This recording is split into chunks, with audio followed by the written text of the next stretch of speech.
রহস্যময় পারিবারিক গল্প। রাতে জোরে বৃষ্টি হচ্ছিল, ঘরের ছাদে টাপুর টুপুর শব্দ। ছেলে আমার কাছে এসে বলল, মা, ভয় লাগছে। আমি তাকে পাশে বসতে ইশারা করলাম।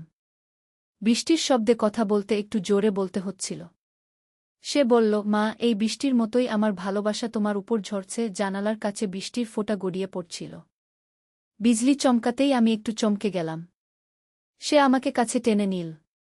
ভয় পেও না মা, আমি আছি। তার বুকের উষ্ণতা অনুভব করলাম। বজ্রপাতের শব্দ হল। সে আমার কান চেপে ধরল। এত কাছ থেকে তার মুখ দেখলাম। তার চোখে অদ্ভুত এক দৃষ্টি। মা, আমি তোমাকে ভালোবাসি। এই ঝড়ের রাতে আমি তোমাকে বিয়ের প্রস্তাব দিচ্ছি। বৃষ্টির আওয়াজ আরও জোরে হল। তুমি আমার স্ত্রী হও। আমরা এই বৃষ্টির মতোই মিলেমিশে এক হয়ে যাই। তার নিঃশ্বাসের গরম হাওয়া আমার গালে লাগছিল। ঘরের আলো নিভে গেল। অন্ধকারে শুধু তার কণ্ঠস্বর শোনা যাচ্ছিল, মা, উত্তর দাও। এই গল্পটি সম্পূর্ণ শুনলে আপনাদের পানি অটোমেটিক বের হয়ে যাবে, সো যত দ্রুত সম্ভব হাতের কাছে টিস্যু নিয়ে বসে পড়ুন। বিছানার চাদর যেন নষ্ট না হয় সেটা সম্পূর্ণ খেয়াল রাখার অনুরোধ জানিয়ে গল্পটি এখন শুরু করব। তার আগে সর্বশেষ অনুরোধ, দয়া করে এমন পানি বের করার গল্প নিয়মিত শুনতে আমাদের চ্যানেলটি সকলেই সাবস্ক্রাইব করুন। ধন্যবাদ। হ্যালো বন্ধুরা, আমার নাম রুমানা খান। আমার বয়স 40 বছর। আমার স্বামীর নাম তানভীর খান, বয়স 43 বছর। আমাদের 2 সন্তান, রাহুল আর সামিয়া। রাহুল 18 বছর বয়সী, বিশ্ববিদ্যালয়ে পড়ে। সামিয়া 10 বছর বয়সী, স্কুলে যায়।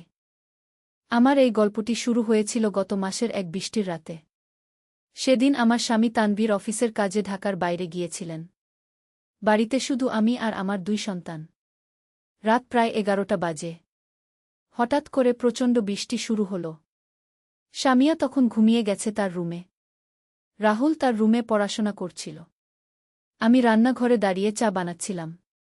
বৃষ্টির শব্দে সারা বাড়ি গমগম করছিল। হঠাৎ রাহুল আমার কাছে এসে দাঁড়াল। তার চোখে ভীতির ছাপ।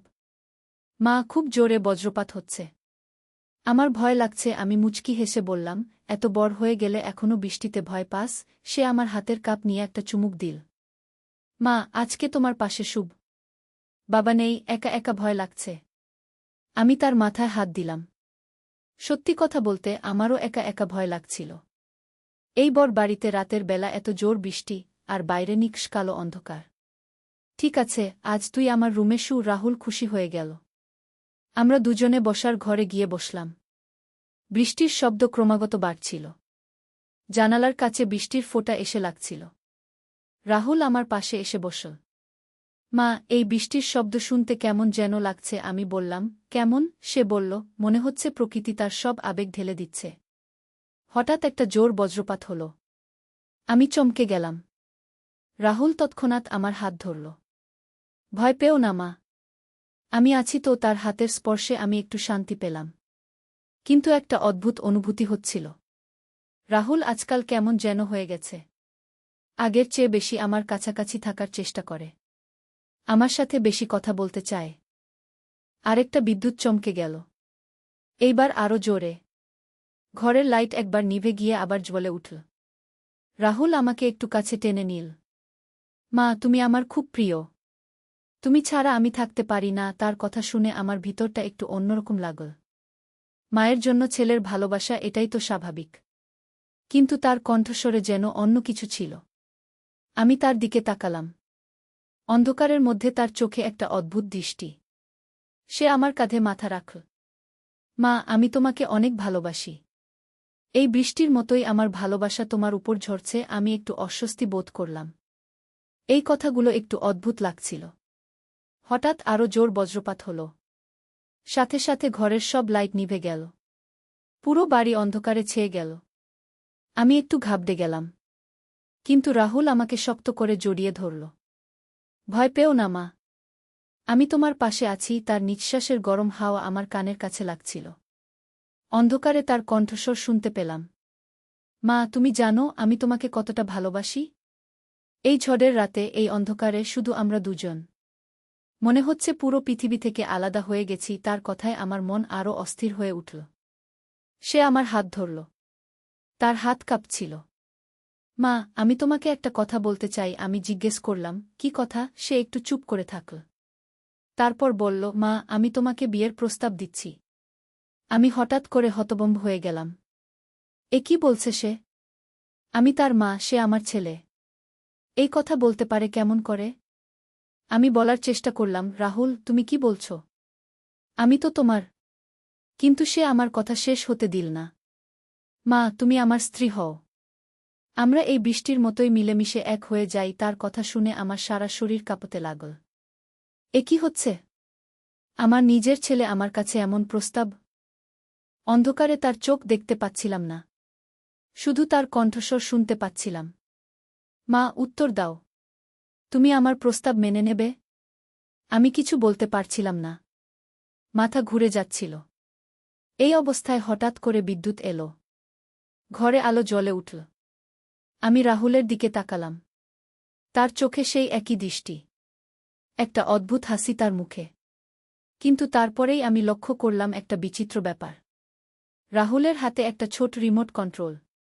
সে সেটা দিয়ে কি যেন করছিল। আমি জিজ্ঞেস করলাম, এটা কি? রাহুল হেসে বলল, মা, এটা হলো আমার নতুন আবিষ্কার। একটা সাউন্ড এফেক্ট মেশিন। আমি বুঝতে পারলাম না। রাহুল ব্যাখ্যা করল, মা, আমি ইলেকট্রনিক্স নিয়ে পড়াশোনা করি তো। আমি একটা ছোট ডিভাইস বানিয়েছি যেটা দিয়ে বজ্রপাতের শব্দ তৈরি করা যায়। আর ঘরের লাইট নেভানোর জন্য একটা রিমোট কন্ট্রোল সুইচ লাগিয়েছি। আমি অবাক হয়ে গেলাম। মানে তুমি সব কিছু নকল করেছিলে? রাহুল মাথা নেড়ে বলল, হ্যাঁ মা। আসলে আমি তোমার সাথে একটা মজা করতে চেয়েছিলাম। আমি জানতে চেয়েছিলাম ভয় পেলে মানুষের মানসিক অবস্থা কেমন হয়। এটা আমার সাইকোলজির প্রজেক্ট। আমি রেগে গেলাম। তোমার মাথা খারাপ? এইভাবে মজা করতে হয়? আমার তো হার্ট অ্যাটাক হয়ে যেতে পারত। রাহুল দুঃখিত মুখে বলল, সরি মা। আমি ভাবিনি তুমি এত ভয় পাবে। আমি শুধু একটা এক্সপেরিমেন্ট করতে চেয়েছিলাম। তারপর সে আরও বলল, মা, আসলে আমাদের সাইকোলজির প্রফেসর একটা অ্যাসাইনমেন্ট দিয়েছিলেন। আমাদের বলেছিলেন চরম পরিস্থিতিতে মানুষের মানসিক প্রতিক্রিয়া পর্যবেক্ষণ করতে। আমি ভেবেছিলাম একটা ভয়ের পরিবেশ তৈরি করে তোমার রিয়াকশন দেখব। আমি বুঝতে পারলাম এই সবই ছিল রাহুলের একটা পরিকল্পিত পরীক্ষা। কিন্তু সেই যে অদ্ভুত কথাগুলো বলেছিল সেগুলো? রাহুল বলল, মা, সেইগুলো আমি ইন্টারনেট থেকে পড়েছিলাম। সাইকোলজিক্যাল হরর স্টোরির ডায়ালগ। আমি ভেবেছিলাম এইভাবে বললে তুমি আরও ভয় পাবে। আমি স্বস্তির নিঃশ্বাস ফেললাম। কিন্তু এখনও রেগে আছি। রাহুল, এইরকম করতে নেই। আমি সত্যিই খুব ভয় পেয়েছিলাম। আর এইসব অদ্ভুত কথা বলতে নেই।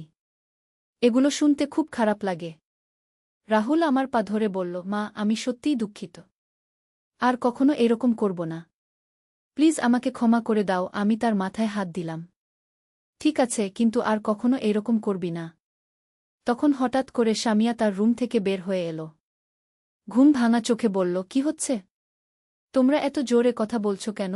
আমি বললাম, কিছু না মা, তুই আবার ঘুমিয়ে যা। সামিয়া আবার তার রুমে চলে গেল। রাহুল তখন আমাকে বলল, মা, আসলে আমার এই এক্সপেরিমেন্টের আরেকটা উদ্দেশ্য ছিল। আমি বুঝতে চেয়েছিলাম সত্যিকারের বিপদের সময় পরিবারের সদস্যরা কেমনভাবে একসাথে থাকে। আমি বললাম, সেটা তো ভালো উদ্দেশ্য, কিন্তু পদ্ধতিটা ঠিক ছিল না। রাহুল বলল, মা, আমি আরেকটা কথা বলতে চাই। আমি সত্যিই তোমাকে অনেক ভালোবাসি। তুমি আমার সবচেয়ে প্রিয় মানুষ। কিন্তু সেটা একজন ছেলের তার মায়ের জন্য যেরকম ভালোবাসা হওয়া উচিত সেই রকম। আমি তার কথায় খুশি হলাম।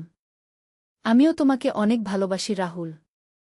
তুমি আমার গর্ব। রাহুল বলল, মা, আমার এই পরীক্ষা থেকে আমি একটা গুরুত্বপূর্ণ জিনিস শিখেছি। সেটা হলো পরিবারের বন্ধন কতটা শক্তিশালী। যখন আমি তোমাকে ভয় পেতে দেখেছি, আমিও ভিতরে ভিতরে খারাপ লাগছিল। তারপর সে বলল, মা, আমি আরেকটা জিনিস বুঝেছি। মানুষের মন খুবই জটিল। চরম পরিস্থিতিতে মানুষ অদ্ভুত সব কথা ভাবে। কিন্তু সেগুলো সবসময় তার আসল মনের কথা না। আমি বললাম, তুমি ঠিকই বলেছ। মানুষ যখন ভয় পায় তখন তার চিন্তাভাবনা স্বাভাবিক থাকে না। রাহুল বলল, হ্যাঁ মা। আর আমি আজকে বুঝেছি যে সম্পর্কের মধ্যে বিশ্বাস আর সততা কতটা জরুরি। আমি তোমার সাথে মিথ্যা করেছি, আর তার ফলে তুমি ভুল বুঝেছ। এরপর আমরা দুজনে অনেকক্ষণ কথা বললাম। রাহুল তার পরীক্ষার ফলাফল আমার সাথে শেয়ার করল। সে বলল, মা, আমি আজকে দেখেছি ভয়ের মুখে মানুষ কেমনভাবে প্রতিক্রিয়া দেখায়। প্রথমে তুমি চমকে গিয়েছিলে। তারপর আমার কাছে সাহায্য চেয়েছিলে। এটা একটা স্বাভাবিক প্রতিক্রিয়া। আমি বললাম, রাহুল, তোমার পরীক্ষা সফল হয়েছে। কিন্তু আগামীতে এইরকম করার আগে আমাকে একটু বলে রেখো। রাহুল হেসে বলল, মা, তাহলে তো পরীক্ষার উদ্দেশ্যই নষ্ট হয়ে যাবে। সেই রাতে আমরা দুজনে আরও অনেক কথা বললাম। পারিবারিক বন্ধন, মানুষের মানসিকতা, বিজ্ঞানের অগ্রগতি নিয়ে।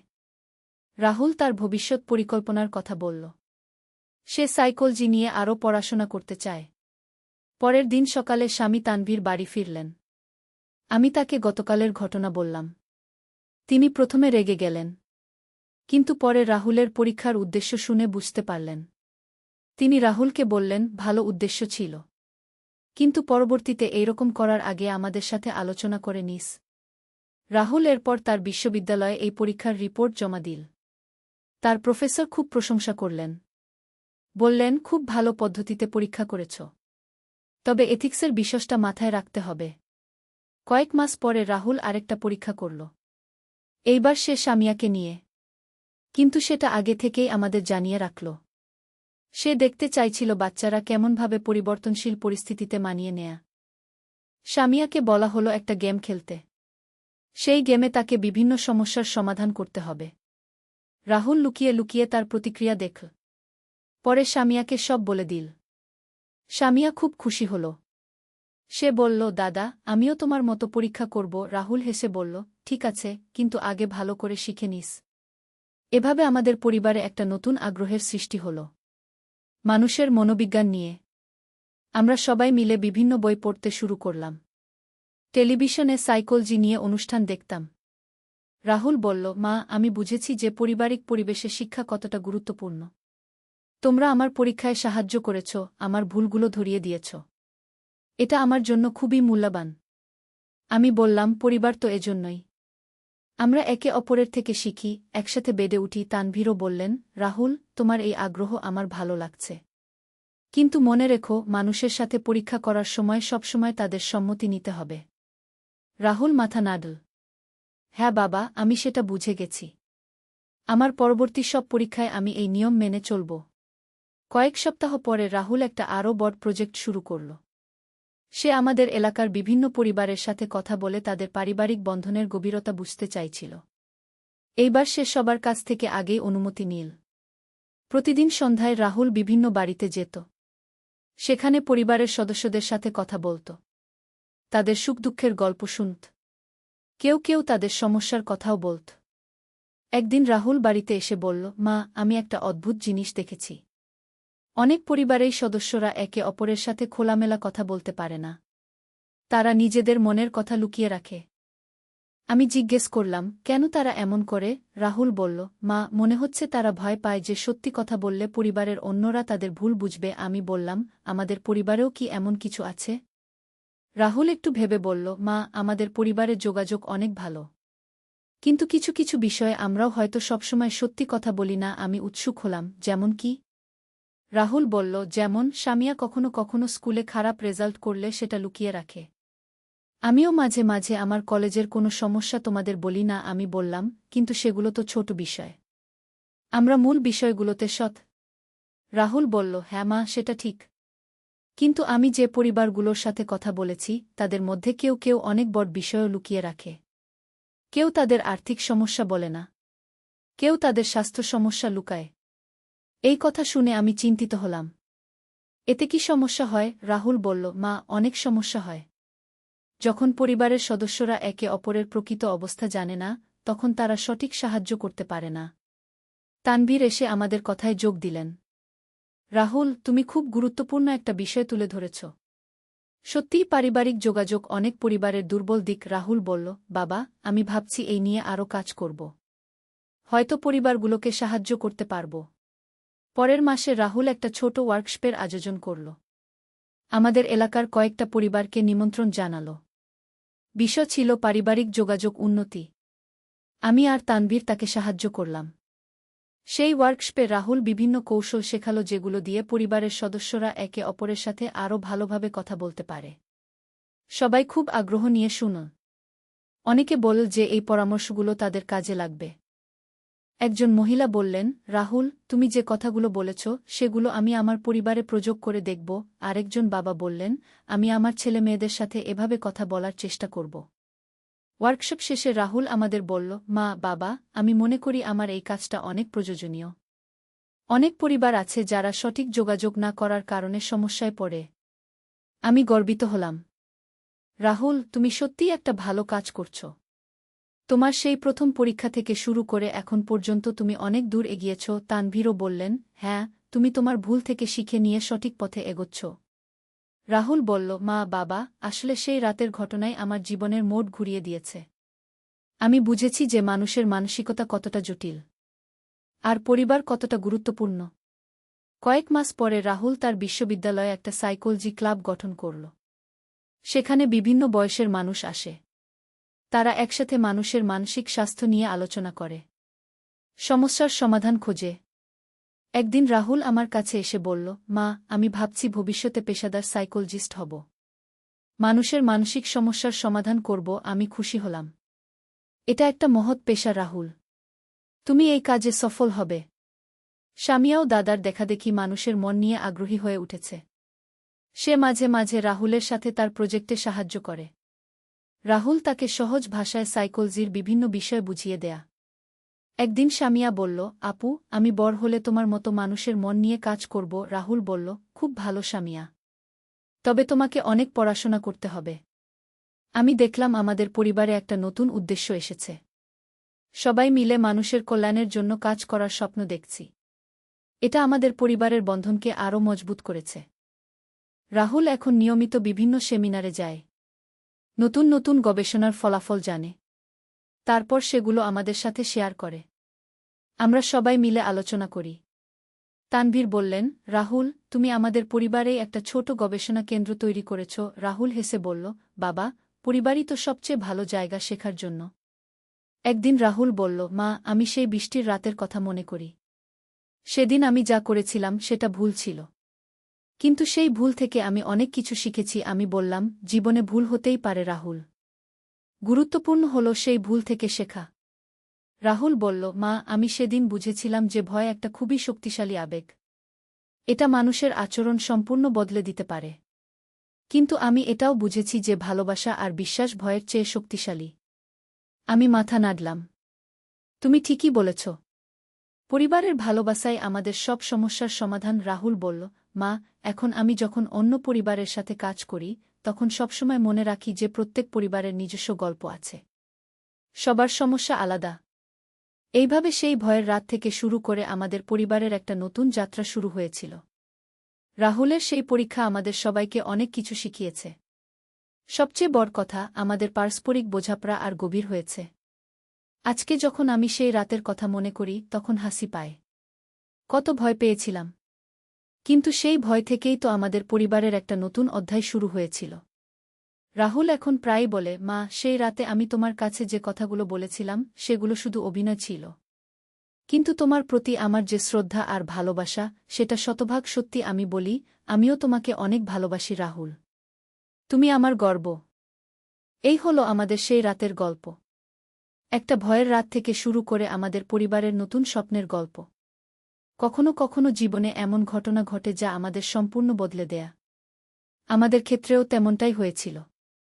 শুক্রবার সকালে বাজার করতে গেছি। ছেলে বলল সাথে যাবে। বাজারে গিয়ে মাছের দোকানে দাঁড়ালাম। দোকানদার জিজ্ঞেস করল, ভাবি, কি মাছ লাগবে? আমি অবাক হয়ে বললাম, ভাবি। দোকানদার হেসে বলল, ভাইয়ের বউ তো ভাবি। ছেলে হাসল। আমি কিছু বলার আগেই সে বলল, রুই মাছ দেন। সবজির দোকানে গিয়েও একই ঘটনা। দোকানদার বলল, বুয়ের জন্য তাজা সবজি নিন। বাজার শেষে রিকশায় উঠলাম। রিকশাওয়ালা বলল, ভাই, আপনাদের নতুন বিয়ে হয়েছে মনে হচ্ছে। খুব মিল আপনাদের। ছেলে হেসে বলল, হ্যাঁ চাচা। আমি তাকিয়ে রইলাম।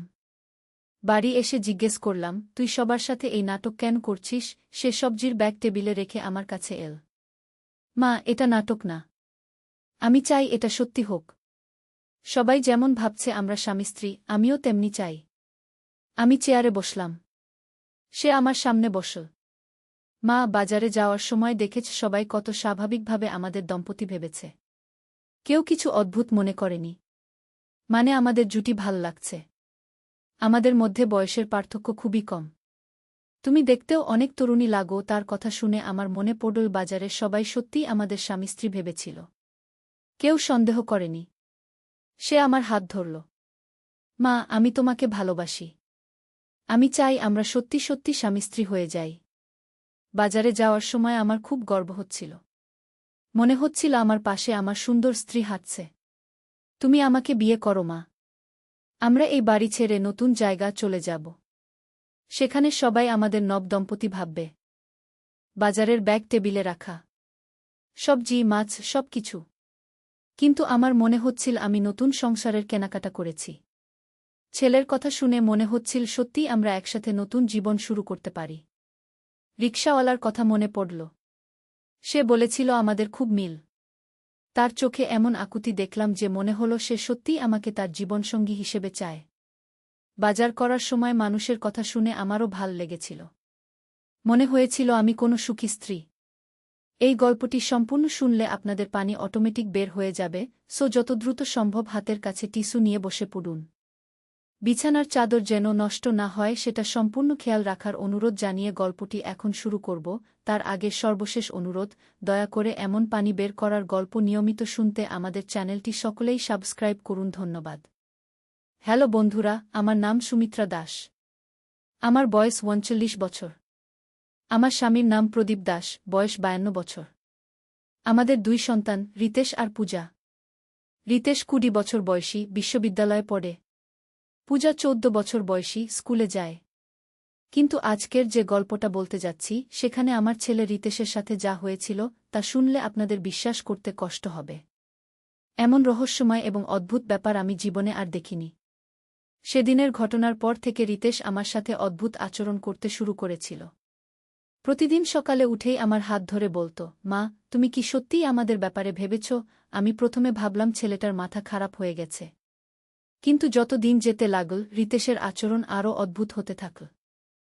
রিতেশ আমাকে বলল, মা, তুমি জানো কেন বাজারের সবাই আমাদের স্বামী স্ত্রী ভেবেছিল? আমি বললাম, তা আমি জানি না। রিতেশ বলল, কারণ আমাদের মধ্যে একটা বিশেষ সংযোগ আছে। এমন সংযোগ যা সাধারণত মাছেলের মধ্যে থাকে না। এই কথা শুনে আমার গা শিহরে উঠল। কি এমন সংযোগের কথা বলছে রিতেশ? আমি জিজ্ঞেস করলাম, কী রকম সংযোগ? রিতেশ আমার পাশে বসে বলল, মা, তুমি কি লক্ষ্য করেছ যে গত কয়েক মাস ধরে আমাদের স্বপ্ন একই রকম হচ্ছে? আমি চমকে উঠলাম। সত্যিই তো। গত 2 মাস ধরে আমি প্রতি রাতে একটাই স্বপ্ন দেখছি। স্বপনে দেখি যে আমি একটা অপরিচিত জায়গায় আছি, সেখানে একটা ছেলে আমার হাত ধরে রেখেছে। সেই ছেলের মুখ দেখতে পাই না, কিন্তু তার স্পর্শে একটা অদ্ভুত শান্তি অনুভব করি। রিতেশ বলল, মা, আমিও প্রতি রাতে দেখি যে আমি একজন মহিলার হাত ধরে আছি। সেই মহিলাকে দেখতে পাই না, কিন্তু তার উপস্থিতিতে আমার মন ভাল লাগে। আমার গলা শুকিয়ে গেল। এটা কি কাকতালীয় নাকি সত্যিই কোনো রহস্য? পরের সপ্তাহে আরও অদ্ভুত ঘটনা ঘটতে শুরু করল। রিতেশ যখন ক্লাসে যেত আমি বাড়িতে একা থাকতাম। হঠাৎ করে মনে হতো যেন কেউ আমার পাশে বসে আছে। ঘুরে তাকালে কাউকে দেখতে পেতাম না, কিন্তু একটা উষ্ণতা অনুভব করতাম। এক সন্ধ্যায় রিতেশ বাড়ি ফিরে বলল, মা, আজ ক্লাসে একটা অদ্ভুত ব্যাপার হয়েছে। আমি জিজ্ঞেস করলাম, কি হয়েছে? রিতেশ বলল, আজ ইংরেজির স্যার আমাকে জিজ্ঞেস করলেন যে আমার মা কেমন আছেন। আমি বললাম, ভালো আছেন। তখন স্যার বললেন, আজ সকালে আমার স্বপনে তোমার মাকে দেখেছি। খুব সুন্দর দেখতে। এই কথা শুনে আমার মাথা ঘুরে গেল। রিতেশের স্যার আমাকে স্বপনে দেখেছেন? কিন্তু উনি তো আমাকে কখনো দেখেননি। রিতেশ বলল, মা, এটাও কি কাকতালীয়? আমি কোনো উত্তর দিতে পারলাম না। রাতে খাওয়ার সময় রিতেশ বলল, মা, আমার মনে হচ্ছে আমাদের মধ্যে একটা অলৌকিক সংযোগ তৈরি হচ্ছে। আমি বললাম, এসব কি বলছিস তুই? রিতেশ বলল, মা, আমি পড়াশোনা করে জানতে পেরেছি যে মা আর ছেলের মধ্যে কখনো কখনো এমন মানসিক সংযোগ তৈরি হয় যা সাধারণ সম্পর্কের চেয়ে গভীর হয়। এটাকে বলে সাইকিক কানেকশন। আমি ভাবলাম রিতেশ হয়তো অনেক বই পড়ে এসব কথা বলছে। কিন্তু যা ঘটছে তার ব্যাখ্যা কি? পরের দিন সকালে ঘুম থেকে উঠে দেখলাম রিতেশ আমার রুমে বসে আছে। আমি জিজ্ঞেস করলাম, কি ব্যাপার এত সকালে? রিতেশ বলল, মা, গত রাতে আমার স্বপনে তুমি কাঁদছিলে।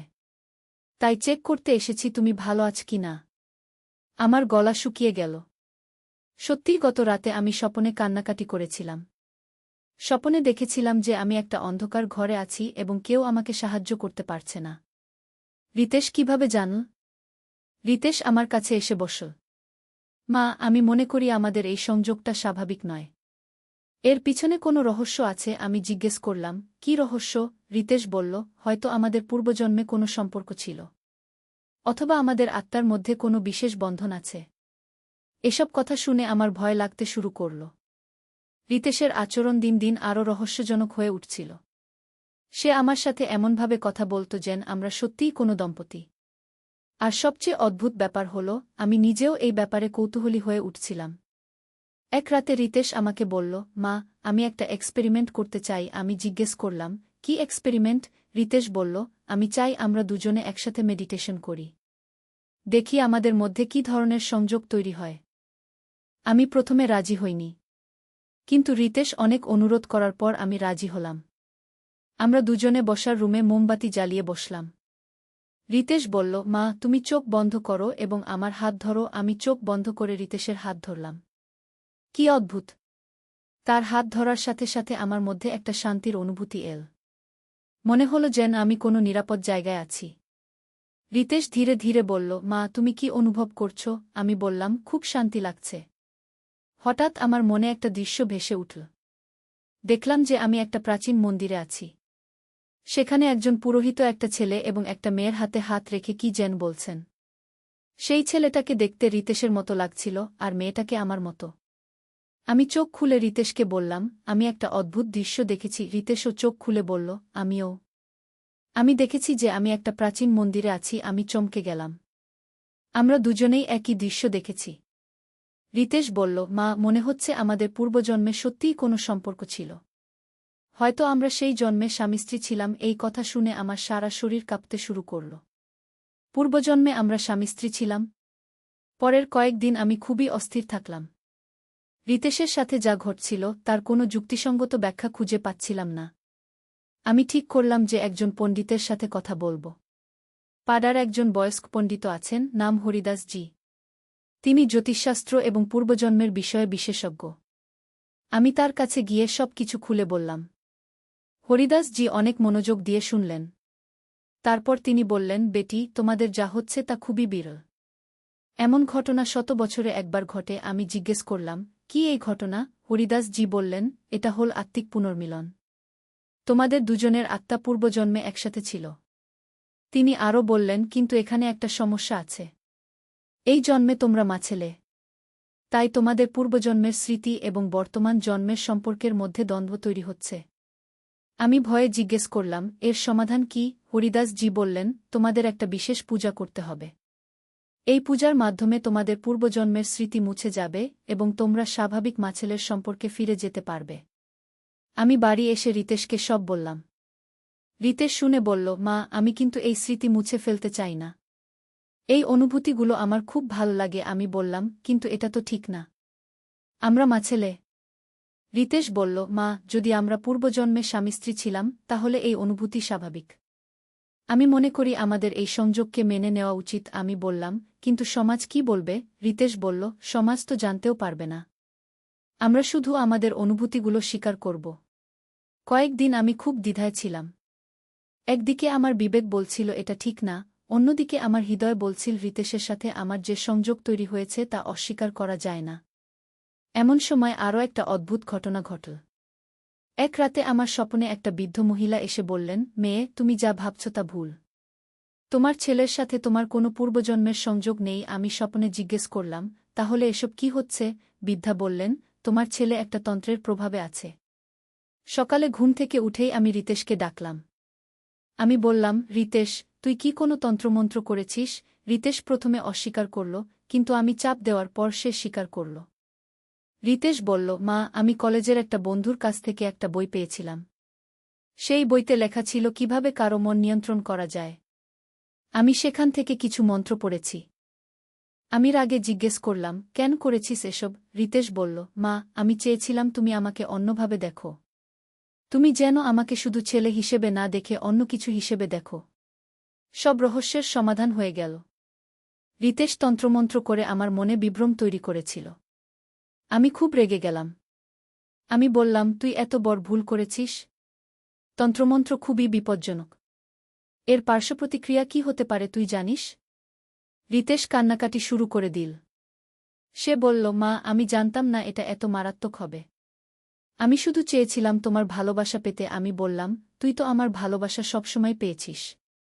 কিন্তু ছেলের ভালোবাসা, তুই কেন এটাকে অন্য রূপ দিতে চেয়েছিস?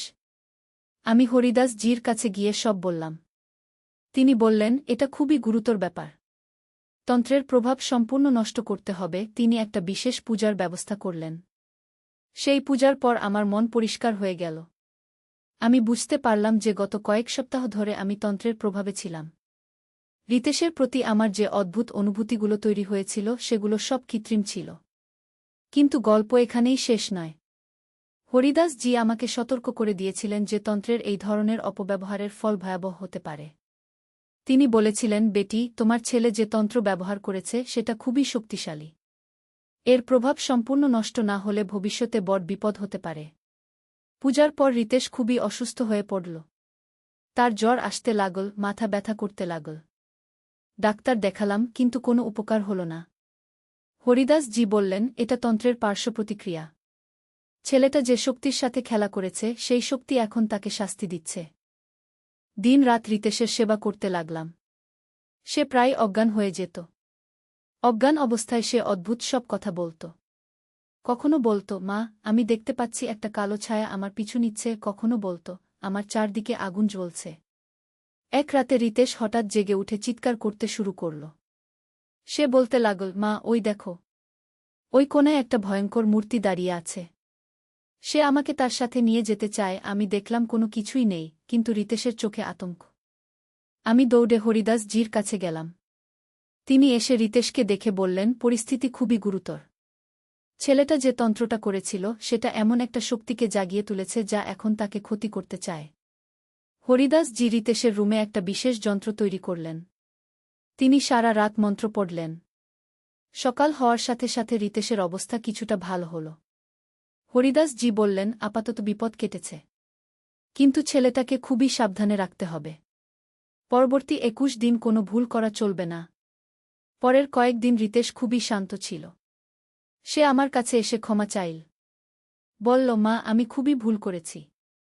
আমি জানতাম না তন্ত্র এত বিপজ্জনক। আমি তাকে মাফ করে দিলাম, কিন্তু মনে মনে ঠিক করলাম যে এই ব্যাপারে আরও সাবধানে থাকব। কিন্তু আসল রহস্য তখনই উন্মোচিত হল যখন একদিন রিতেশের কলেজের সেই বন্ধু আমাদের বাড়িতে এসেছিল। তার নাম তন্ময়। সে রিতেশকে জিজ্ঞেস করল, রিতেশ, তুই সেই বইটা কাজে লাগিয়েছিলি? আমি কান খাড়া করে শুনতে লাগলাম। তন্ময় বলল, আমি তো তোকে বলেছিলাম যে ওই বইটা আমার দাদুর। উনি বলেছিলেন ওটা খুবই বিপজ্জনক। রিতেশ বলল, তুই তো আমাকে বলিসনি যে এটা বিপজ্জনক। তন্ময় হেসে বলল, আরে, আমি ভেবেছিলাম তুই শুধু পড়বি, ব্যবহার করবি না। কে জানো, তুই সত্যি সত্যি মন্ত্র পড়ে ফেলবি। এই কথোপকথন শুনে আমি বুঝলাম যে তন্ময়ও এই ব্যাপারে জড়িত। আমি তাকে জিজ্ঞেস করলাম, তন্ময়, তুমি কি জানো যে রিতেশ কি করেছিল? তন্ময় প্রথমে চুপ থাকল, কিন্তু পরে স্বীকার করল। তন্ময় বলল, আন্টি, রিতেশ আমাকে বলেছিল যে সে আপনার প্রতি অন্যরকম অনুভূতি রাখে। আমি তাকে বুঝিয়েছিলাম যে এটা স্বাভাবিক নয়, কিন্তু সে শুনল না। সে বল যে আপনাকে তার প্রতি আকৃষ্ট করার কোনো উপায় চায়। তন্ময় আরও বলল, আমি তাকে মানসিক ডাক্তারের কাছে যেতে বলেছিলাম, কিন্তু সে রাজি হয়নি। তখন আমি ভেবেছিলাম যে আমার দাদুর বইটা দেখলে হয়তো সে বুঝবে যে এসব অবাস্তব। আমি রাগে জিজ্ঞেস করলাম, তুমি জানতে যে বইটা বিপজ্জনক, তাও দিয়েছিলে কেন?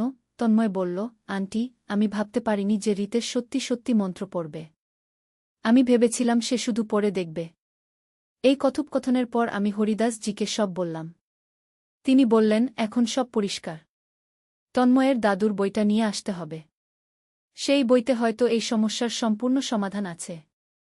তন্ময় তার দাদুর বইটা নিয়ে এল। বইটা দেখতে খুবই পুরনো। চামড়ার মলাটে সংস্কৃত ভাষায় কিছু লেখা। হরিদাস জি বইটা খুলে দেখলেন। তিনি বললেন, এই বইটা অন্তত 200 বছরের পুরনো। এতে যে তন্ত্রগুলো লেখা আছে সেগুলো খুবই শক্তিশালী। রিতেশ যে মন্ত্রটা পড়েছে সেটা এই বইয়েরই একটা অংশ। হরিদাস জি বইয়ের পাতা উল্টাতে উল্টাতে একটা বিশেষ অংশে থামলেন। তিনি বললেন, দেখো, এখানে লেখা আছে এই তন্ত্রের প্রতিকার। কিন্তু এই প্রতিকার করতে হলে রিতেশকে একটা কঠিন পরীক্ষার মধ্য দিয়ে যেতে হবে। আমি জিজ্ঞেস করলাম, কী ধরনের পরীক্ষা? হরিদাস জি বললেন, রিতেশকে 7 দিন সম্পূর্ণ একা একটা মন্দিরে থাকতে হবে। সেই 7 দিনে সে শুধু জল খেতে পারবে, অন্য কিছু না। আর তাকে দিনরাত একটা বিশেষ মন্ত্র জপ করতে হবে। রিতেশ প্রথমে ভয় পেয়েছিল। কিন্তু যখন সে বুঝল যে এটাই একমাত্র উপায়, তখন সে রাজি হয়ে গেল। আমরা শহরের বাইরে একটা পুরনো শিব মন্দিরে গেলাম। সেখানে পুরোহিত মহাশয় আছেন, তার সাহায্যে রিতেশের এই পরীক্ষার ব্যবস্থা করা হল। 7 দিন আমি খুবই চিন্তিত ছিলাম। রিতেশের কী অবস্থা হচ্ছে জানতে পারছিলাম না। 7ম দিনে যখন আমি মন্দিরে গেলাম, দেখলাম রিতেশ খুবই দুর্বল, কিন্তু তার চোখে একটা শান্তি। রিতেশ আমাকে দেখে বলল, মা, আমি বুঝেছি আমি কত বড় ভুল করেছিলাম। এই 7 দিনে আমার মন সম্পূর্ণ পরিষ্কার হয়েছে। আমি আর কখনো এমন ভুল করব না। হরিদাস জি রিতেশকে পরীক্ষা করে বললেন, তন্ত্রের প্রভাব সম্পূর্ণ নষ্ট হয়েছে। এখন রিতেশ সম্পূর্ণ স্বাভাবিক। এরপর থেকে রিতেশ সত্যিই বদলে গেল। সে আমার সাথে আগের মতো স্বাভাবিক মাছেলের মতো আচরণ করতে শুরু করল। আর কখনো কোনো অদ্ভুত কথাবার্তা বলল না। তন্ময় এই ঘটনার পর খুবই অনুতপ্ত হয়েছিল। সে তার দাদুর বইটা আর কাউকে দেয়নি। বরং হরিদাস জির পরামর্শে সেই বইটা একটা বিশেষ পূজার মাধ্যমে নিরাপদ জায়গা রেখে দিয়েছে। এই পুরো ঘটনার পর আমি বুঝলাম যে তন্ত্রমন্ত্র বা কালো জাদু এইসব বিষয়ে খেলা করা কত বিপজ্জনক। একটা ছোট ভুলের জন্য আমাদের পুরো পরিবার বিপদে পড়ে গিয়েছিল। রিতেশ এখন আবার সেই আগের মতো হয়েছে। সে তার পড়াশোনায় মন দিয়েছে। কলেজে ভালো রেজাল্ট করছে। আর আমি শিখেছি যে কিছু কিছু জিনিস আছে যেগুলো নিয়ে কৌতূহল দেখানো উচিত নয়। কিন্তু এই গল্পের আরও একটা দিক আছে। হরিদাস জি আমাকে বলেছিলেন যে তন্ত্রের জগতে একবার প্রবেশ করলে সেই ব্যক্তি সারা জীবন সেই শক্তিদের নজরে থেকে যায়। তাই রিতেশকে সবসময় সাবধানে থাকতে হবে। 1 বছর কেটে গেছে সেই ঘটনার। রিতেশ এখন 21 বছর বয়সী। সে বিশ্ববিদ্যালয়ের শেষ বর্ষে পড়ছে। কিন্তু মাঝে মাঝে আমার মনে হয় যে রিতেশ কিছু লুকিয়ে রাখে। গত সপ্তাহে এক রাতে আমি শুনলাম রিতেশ তার রুমে কারো সাথে কথা বলছে। আমি দরজার কাছে গিয়ে শুনতে চেষ্টা করলাম। কিন্তু অদ্ভুত ব্যাপার হল, আমি শুধু রিতেশের গলা শুনতে পেলাম। অন্য কারো গলা শুনতে পেলাম না। পরের দিন সকালে আমি রিতেশকে জিজ্ঞেস করলাম, কাল রাতে তুই কার সাথে কথা বলছিলি? রিতেশ বলল, আমি তো কারো সাথে কথা বলিনি মা। তুমি হয়তো স্বপ্ন দেখেছ। কিন্তু আমি নিশ্চিত যে আমি রিতেশের কণ্ঠস্বর শুনেছিলাম। আমি আর কিছু বলিনি, কিন্তু মনে মনে ঠিক করলাম যে রিতেশের উপর নজর রাখব। কয়েকদিন পর আমি দেখলাম রিতেশের আচরণ আবার অদ্ভুত হয়ে উঠেছে। সে আমার সাথে কম কথা বলছে। বেশিরভাগ সময় নিজের রুমে কাটাচ্ছে। আর রাতে দেরি করে ঘুমাচ্ছে। এক রাতে আমি লক্ষ্য করলাম রিতেশের রুম থেকে একটা অদ্ভুত আলো বের হচ্ছে। আমি চুপিসারে গিয়ে দরজার ফাঁক দিয়ে দেখার চেষ্টা করলাম। কিন্তু দরজা বন্ধ ছিল। পরের দিন যখন রিতেশ কলেজে গেল, আমি তার রুমে ঢুকলাম। সবকিছু স্বাভাবিক মনে হল। কিন্তু তার বইয়ের তাকে আমি একটা নতুন বই দেখলাম। বইটার নাম প্রাচীন তন্ত্রসাধনা। আমার হাত কাঁপতে লাগল। রিতেশ আবার তন্ত্রের বই পড়ছে। আমি বইটা খুলে দেখলাম। এর মধ্যে বিভিন্ন মন্ত্র এবং যন্ত্রের ছবি আছে। কিছু পাতায় রিতেশের হাতের লেখায় নোট আছে। আমি দ্রুত হরিদাস জির কাছে গেলাম। তিনি বইটা দেখে গম্ভীর হয়ে গেলেন। তিনি বললেন, এটা খুবই বিপজ্জনক। রিতেশ আবার সেই পথে চলে গেছে। আমি কাঁদতে শুরু করে দিলাম। আমি বললাম, কিন্তু রিতেশ তো সুস্থ হয়ে গিয়েছিল। তাহলে আবার কেন? হরিদাস জি বললেন, তন্ত্রের জগৎ এত সহজে কাউকে ছাড়ে না। একবার সংযোগ তৈরি হলে সেই ব্যক্তিকে আবার টানতে থাকে। হরিদাস জি আরও বললেন, এবার পরিস্থিতি আরও জটিল। রিতেশ এখন আগের চেয়ে বেশি জানে। সে আরও শক্তিশালী তন্ত্র করতে পারে। সেদিন সন্ধ্যায় রিতেশ বাড়ি ফিরল। আমি তাকে সরাসরি জিজ্ঞেস করলাম, তুই আবার তন্ত্রের বই পড়ছিস কেন? রিতেশ প্রথমে অস্বীকার করার চেষ্টা করল, কিন্তু যখন আমি বইটা তার সামনে রাখলাম, তখন সে স্বীকার করল। রিতেশ বলল, মা, আমি আর তোমাকে নিয়ে কোনো পরীক্ষা করিনি। আমি এখন অন্য কিছু নিয়ে কাজ করছি। আমি জিজ্ঞেস করলাম, কি নিয়ে? রিতেশ বলল, আমি আমার ভবিষ্যৎ নিয়ে কাজ করছি। আমি চাই আমার জীবনে সফলতা আসুক। আমি বললাম, কিন্তু পড়াশোনা করে সফল হওয়া যায়। তন্ত্র করার দরকার কি? রিতেশ বলল, মা, সবাই পড়াশোনা করে। কিন্তু সবাই সফল হয় না। আমি চাই অন্যদের চেয়ে এগিয়ে থাকতে। আমি বুঝলাম যে রিতেশকে আবার সঠিক পথে আনতে হবে। কিন্তু এবার সে আগের মতো সহজে রাজি হবে না। সে এখন আরও জেদি হয়েছে। পরের কয়েকদিন আমি রিতেশের উপর কড়া নজর রাখলাম। আমি দেখলাম যে সে রাতে তার রুমে বিভিন্ন যন্ত্র তৈরি করছে। মাঝে মাঝে মন্ত্র উচ্চারণও করছে। এক রাতে আমি হঠাৎ ঘুম থেকে জেগে উঠলাম। মনে হল কেউ আমার নাম ধরে ডাকছে। আমি উঠে দেখলাম রিতেশের রুম থেকে একটা নীল আলো বের হচ্ছে। আমি ভয়ে তার রুমের কাছে গেলাম। দরজার ফাঁক দিয়ে দেখলাম রিতেশ মেঝেতে একটা যন্ত্র এঁকে তার মাঝখানে বসে আছে। তার সামনে একটা প্রদীপ জ্বলছে। সে কি যেন মন্ত্র পড়ছে। হঠাৎ রিতেশ জোরে চিৎকার করে উঠল। আমি দরজা খুলে ভিতরে ঢুকে গেলাম। দেখলাম রিতেশ মেঝেতে পড়ে আছে। তার চোখ বন্ধ, কিন্তু সারা শরীর কাঁপছে। আমি রিতেশকে ঝাঁকুনি দিলাম, কিন্তু সে জ্ঞান ফিরল না। আমি দৌড়ে হরিদাসজিকে ডাকতে গেলাম। তিনি এসে দেখে বললেন, রিতেশ একটা খুবই শক্তিশালী তন্ত্রের মধ্যে আটকে গেছে। তাকে বের করা খুবই কঠিন। হরিদাসজি সারা রাত চেষ্টা করলেন। সকাল হওয়ার পর রিতেশ জ্ঞান ফিরে পেল। কিন্তু তার অবস্থা খুবই খারাপ। সে কিছুই মনে করতে পারছিল না। হরিদাসজি বললেন, রিতেশ যে তন্ত্রটা করেছে সেটা তার স্মৃতিশক্তি নষ্ট করে দিয়েছে। তবে আশার কথা হল, এটা স্থায়ী নয়। ধীরে ধীরে সে সব মনে করতে পারবে। কিন্তু আমার কাছে এটাই যথেষ্ট ছিল। আমি সব তন্ত্রের বই এবং যন্ত্র পুড়িয়ে ফেললাম। রিতেশের যখন জ্ঞান একটু পরিষ্কার হল, তখন আমি তাকে বললাম, তুই যদি আর কখনো এসব করিস, তাহলে আমি তোকে বাড়ি থেকে বের করে দেব। রিতেশ কান্নাকাটি করে আমার কাছে ক্ষমা চাইল। সে বলল, মা, আমি আর কখনো এসব করব না। আমি বুঝেছি এসব কত বিপজ্জনক।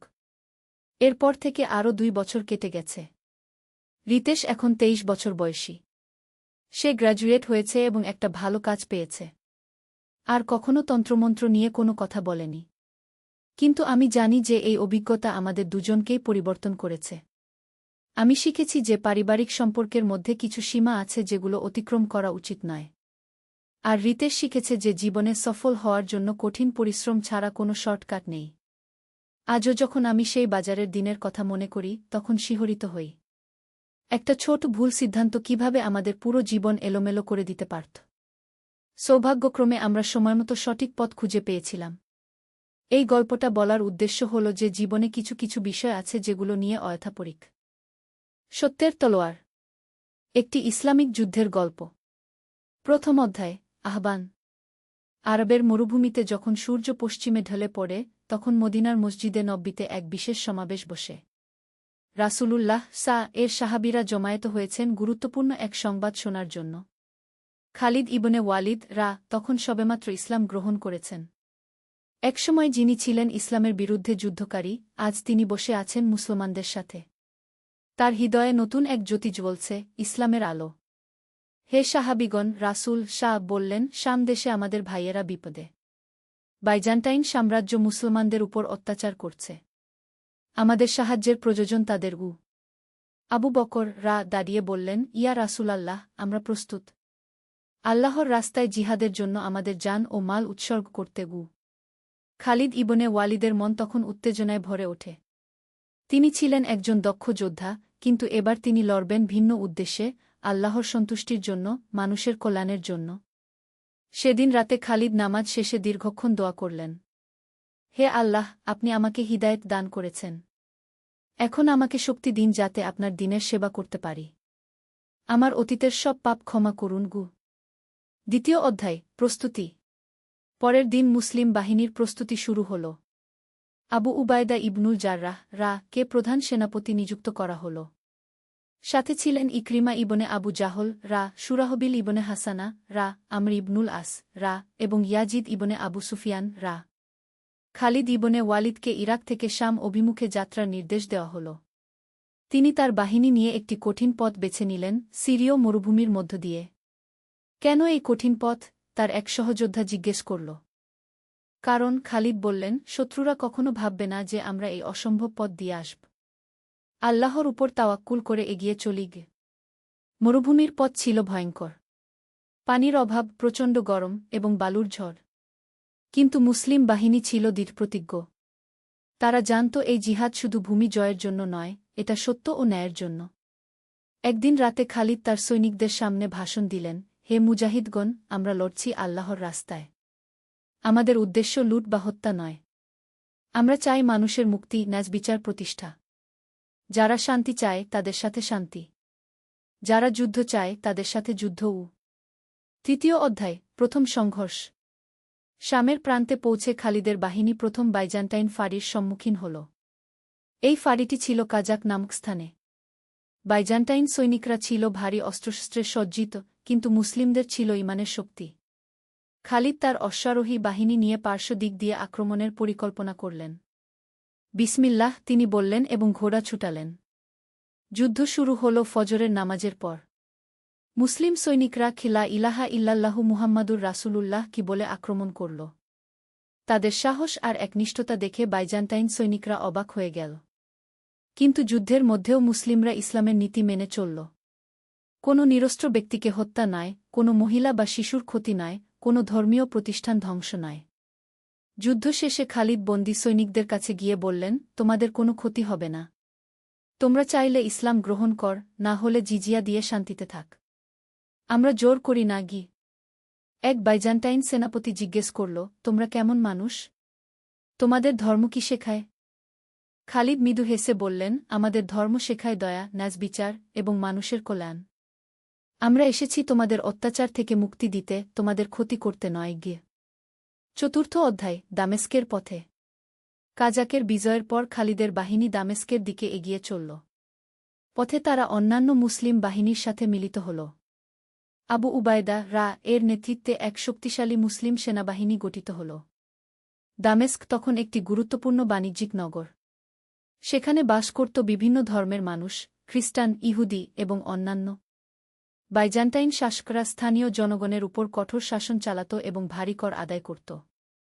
যুদ্ধের আগে আবু উবায়দা একটি চিঠি পাঠালেন দামেস্কের গভর্নরের কাছে, আমরা তোমাদের ক্ষতি চাই না।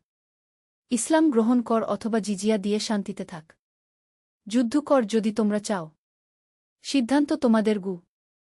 গভর্নর চিঠির জবাব দিল তলোয়ার দিয়ে। দামেস্কের চারপাশে প্রতিরক্ষা ব্যূহ তৈরি করা হল। পঞ্চম অধ্যায়, দামেস্কের অবরোধ। দামেস্ক অবরোধ শুরু হল। এটি ছিল একটি দীর্ঘমেয়াদী কৌশল। মুসলিম বাহিনী শহরটিকে ঘিরে রাখল, কিন্তু তারা কোনো নিরীহ মানুষের ক্ষতি করল না। অবরোধের সময় একটি অসাধারণ ঘটনা ঘটল। শহরের ভেতর খাদ্যাভাব দেখা দিলে আবু উবায়দা আদেশ দিলেন যাতে মহিলা, শিশু এবং বৃদ্ধদের জন্য খাবার পাঠানো হয়। কিন্তু এরা তো আমাদের শত্রু, একজন সৈনিক বলল। না, আবু উবায়দা জবাব দিলেন, এরা আমাদের ভবিষ্যৎ ভাইবোন। ইসলাম আমাদের শেখায় মানুষের সেবা করতে, তাদের কষ্ট লাঘব করতে। এই দয়ার কাজ দেখে শহরের অনেক অধিবাসীর মন পরিবর্তন হতে লাগল। তারা বুঝতে পারল যে এই মুসলিমরা সত্যিকারের ভিন্ন। অবরোধের এক মাস পর শহরের একদল খ্রিস্টান নেতা গোপনে মুসলিম শিবিরে এসে বলল, আমরা তোমাদের সাথে সন্ধি করতে চাই। তোমরা যা বলছ তা কি সত্য? তোমরা কি সত্যিই আমাদের ধর্মের স্বাধীনতা দেবে? আবু উবায়দা তাদের আশ্বস্ত করলেন, আল্লাহর কসম, আমরা তোমাদের উপাসনালয় ধ্বংস করব না, তোমাদের ধর্ম পালনে বাধা দেব না। শুধু ন্যায্য কর দাও এবং শান্তিতে থাকু। ষষ্ঠ অধ্যায়, রাতের আক্রমণ। কিন্তু বাইজান্টাইন গভর্নর ছিলেন অন্ধ। তিনি শান্তি চাইতেন না। একদিন রাতে তিনি গোপনে মুসলিম শিবিরে আক্রমণের পরিকল্পনা করলেন। খালিদ ইবনে ওয়ালিদ তার গুপ্তচরদের মাধ্যমে এই সংবাদ পেলেন। তিনি আবু উবায়দার কাছে গিয়ে বললেন, আমির, আজ রাতে তারা আমাদের উপর অতর্কিত আক্রমণ করবে। আমাদের প্রস্তুত থাকতে হবে গি। তাহলে আমরাও পাল্টা আক্রমণ করি, একজন সাহাবী বললেন। না, আবু উবায়দা বললেন, আমরা প্রতিরক্ষায় থাকব। আমরা প্রথম আক্রমণ করি না, তবে নিজেদের রক্ষার অধিকার আছে গি। রাত গভীর হলে বাইজান্টাইন সৈনিকরা আক্রমণ করল। কিন্তু মুসলিমরা ছিলেন প্রস্তুত। তাহাজ্জুদের নামাজ পড়ে তারা জাগ্রত ছিলেন। আল্লাহু আকবার, মুসলিম সৈনিকদের তাকবীরের আওয়াজে রাতের নিস্তব্ধতা ভেঙে গেল। যুদ্ধ ছিল তীব্র কিন্তু দীর্ঘস্থায়ী নয়। মুসলিমদের সুসংগঠিত প্রতিরক্ষা এবং খালিদের কৌশলগত দক্ষতার কাছে বাইজান্টাইন আক্রমণ ব্যর্থ হল। প্রভাত হলে দেখা গেল অনেক বাইজান্টাইন সৈনিক আহত। মুসলিমরা তাৎক্ষণিক তাদের চিকিৎসার ব্যবস্থা করল। কেন তোমরা আমাদের সেবা করছ? এক আহত সৈনিক জিজ্ঞেস করল। কারণ তুমি একজন মানুষ। একজন মুসলিম চিকিৎসক বলল, আমাদের ধর্ম বলে সকল মানুষের সেবা করবু। সপ্তম অধ্যায়, সন্ধির প্রস্তাব। রাতের যুদ্ধের পর দামেস্কের অনেক সৈনিক এবং নাগরিক মুসলিমদের চরিত্র দেখে মুগ্ধ হল। তারা দেখল যে এই যোদ্ধারা শুধু যুদ্ধ করেন না, তারা দয়া ও ন্যায়বিচার প্রতিষ্ঠা করেন। দামেস্কের একদল প্রধান নাগরিক গভর্নরের কাছে গিয়ে বলল, আমাদের আর যুদ্ধ চালিয়ে যাওয়া উচিত নয়। এই মুসলিমরা আমাদের ক্ষতি করতে চায় না। তারা আমাদের ন্যায্য শাসন দিতে চায় গু। গভর্নর রেগে গিয়ে বলল, তোমরা কি বিশ্বাসঘাতক হতে চাও? কনস্ট্যান্টিনোপলের সম্রাট আমাদের যুদ্ধের আদেশ দিয়েছেন গু। কিন্তু জনগণ আর যুদ্ধ চায় না, তারা বলল। এদিকে আবু উবায়দা তার সাহাবীদের সাথে পরামর্শ করলেন, আমাদের আরেকবার সন্ধির প্রস্তাব পাঠানো উচিত। হয়তো তারা এবার রাজি হবে গু। খালিদ বললেন, আমির, আমি মনে করি আমাদের আরও চাপ বাড়ানো উচিত। তবে শহরের নিরীহ মানুষের যাতে কোনো ক্ষতি না হয়। আবু উবায়দা একটি দোয়া পড়ে সিদ্ধান্ত নিলেন আরেকবার শান্তিপূর্ণ সমাধানের চেষ্টা করবেন। অষ্টম অধ্যায়, চূড়ান্ত সিদ্ধান্ত। পরের দিন আবু উবায়দা আরেকটি চিঠি পাঠালেন, হে দামেস্কবাসী, আমরা তোমাদের সাথে শান্তি চাই। তোমাদের জীবন, সম্পত্তি এবং ধর্মের নিরাপত্তার গ্যারান্টি দিচ্ছি। শুধু ন্যায্য কর দাও এবং শান্তিতে বাস কর। এটাই আমাদের শেষ প্রস্তাব গু। শহরে এই চিঠি নিয়ে ব্যাপক আলোচনা হল। সাধারণ মানুষ শান্তি চাইছিল। তারা দেখেছিল মুসলিমদের ন্যায়পরায়ণতা এবং দয়া। গভর্নর বুঝতে পারলেন যে তিনি জনগণের সমর্থন হারিয়ে ফেলেছেন। সেই রাতে তিনি গোপনে কনস্ট্যান্টিনোপলে পালিয়ে গেলেন। পরের দিন সকালে দামেস্কের নগর প্রধানরা মুসলিম শিবিরে এসে বলল, আমরা আপনাদের প্রস্তাব গ্রহণ করছি। শান্তি চুক্তি করতে চাই। আবু উবায়দা আল্লাহর শুকরিয়া আদায় করলেন। রক্তপাত ছাড়াই দামেস্ক মুসলিমদের নিয়ন্ত্রণে এল। নবম অধ্যায়, নতুন শাসন। দামেস্ক জয়ের পর মুসলিমরা যে শাসন ব্যবস্থা চালু করল তা ছিল অভূতপূর্ব। তারা প্রতিশ্রুতি অনুযায়ী সকল ধর্মের মানুষের নিরাপত্তা নিশ্চিত করল। খ্রিস্টানরা তাদের গির্জায় প্রার্থনা করতে পারত, ইহুদিরা তাদের সিনাগ্গে উপাসনা করতে পারত। কেউ জোর করে ইসলাম গ্রহণ করতে বলেনি। একদিন একটি খ্রিস্টান পরিবার আবু উবায়দার কাছে এসে বলল, আপনাদের ন্যায়বিচার দেখে আমরা মুগ্ধ। আমরা ইসলাম সম্পর্কে জানতে চাই। আবু উবায়দা তাদের সাথে দীর্ঘ আলোচনা করলেন ইসলামের মূলনীতি নিয়ে। তিনি বললেন, ইসলাম মানে শান্তি, এক আল্লাহর উপাসনা, সকল মানুষের সমানাধিকার, দরিদ্রদের সেবা, এগুলোই ইসলামের মূল কথা গু। সেই পরিবার এবং আরও অনেকে স্বেচ্ছায় ইসলাম গ্রহণ করল। তারা বুঝতে পারল যে এই ধর্ম তাদের মুক্তি দিচ্ছে। মুসলিম শাসনে দামেস্কের অর্থনৈতিক অবস্থার উন্নতি হল। দুর্নীতি কমে গেল, ন্যায়বিচার প্রতিষ্ঠিত হল এবং জনগণ শান্তিতে বাস করতে লাগল। দশম অধ্যায়, ইয়ারমুকের প্রান্তরে। কিন্তু বাইজান্টাইন সাম্রাজ্য হার মানতে রাজি ছিল না। সম্রাট হেরাক্লিয়াস একটি বিশাল বাহিনী পাঠালেন দামেস্ক পুনর্দখল করার জন্য।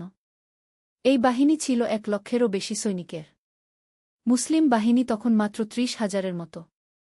সংখ্যার দিক থেকে তারা ছিল অনেক পিছিয়ে। খালিদ ইবনে ওয়ালিদ আবু উবায়দার কাছে বললেন, আমির, আমাদের উচিত ইয়ারমুকের প্রান্তরে তাদের মোকাবেলা করা। সেখানে আমরা কৌশলগত সুবিধা পাব। আবু উবায়দা সকল সেনাপতিদের সাথে পরামর্শ করে সিদ্ধান্ত নিলেন ইয়ারমুকে যাওয়ার। যাত্রার আগে মুসলিম বাহিনী বিশেষ নামাজ আদায় করল। তারা জানত এটি হবে একটি নির্ণায়ক যুদ্ধ।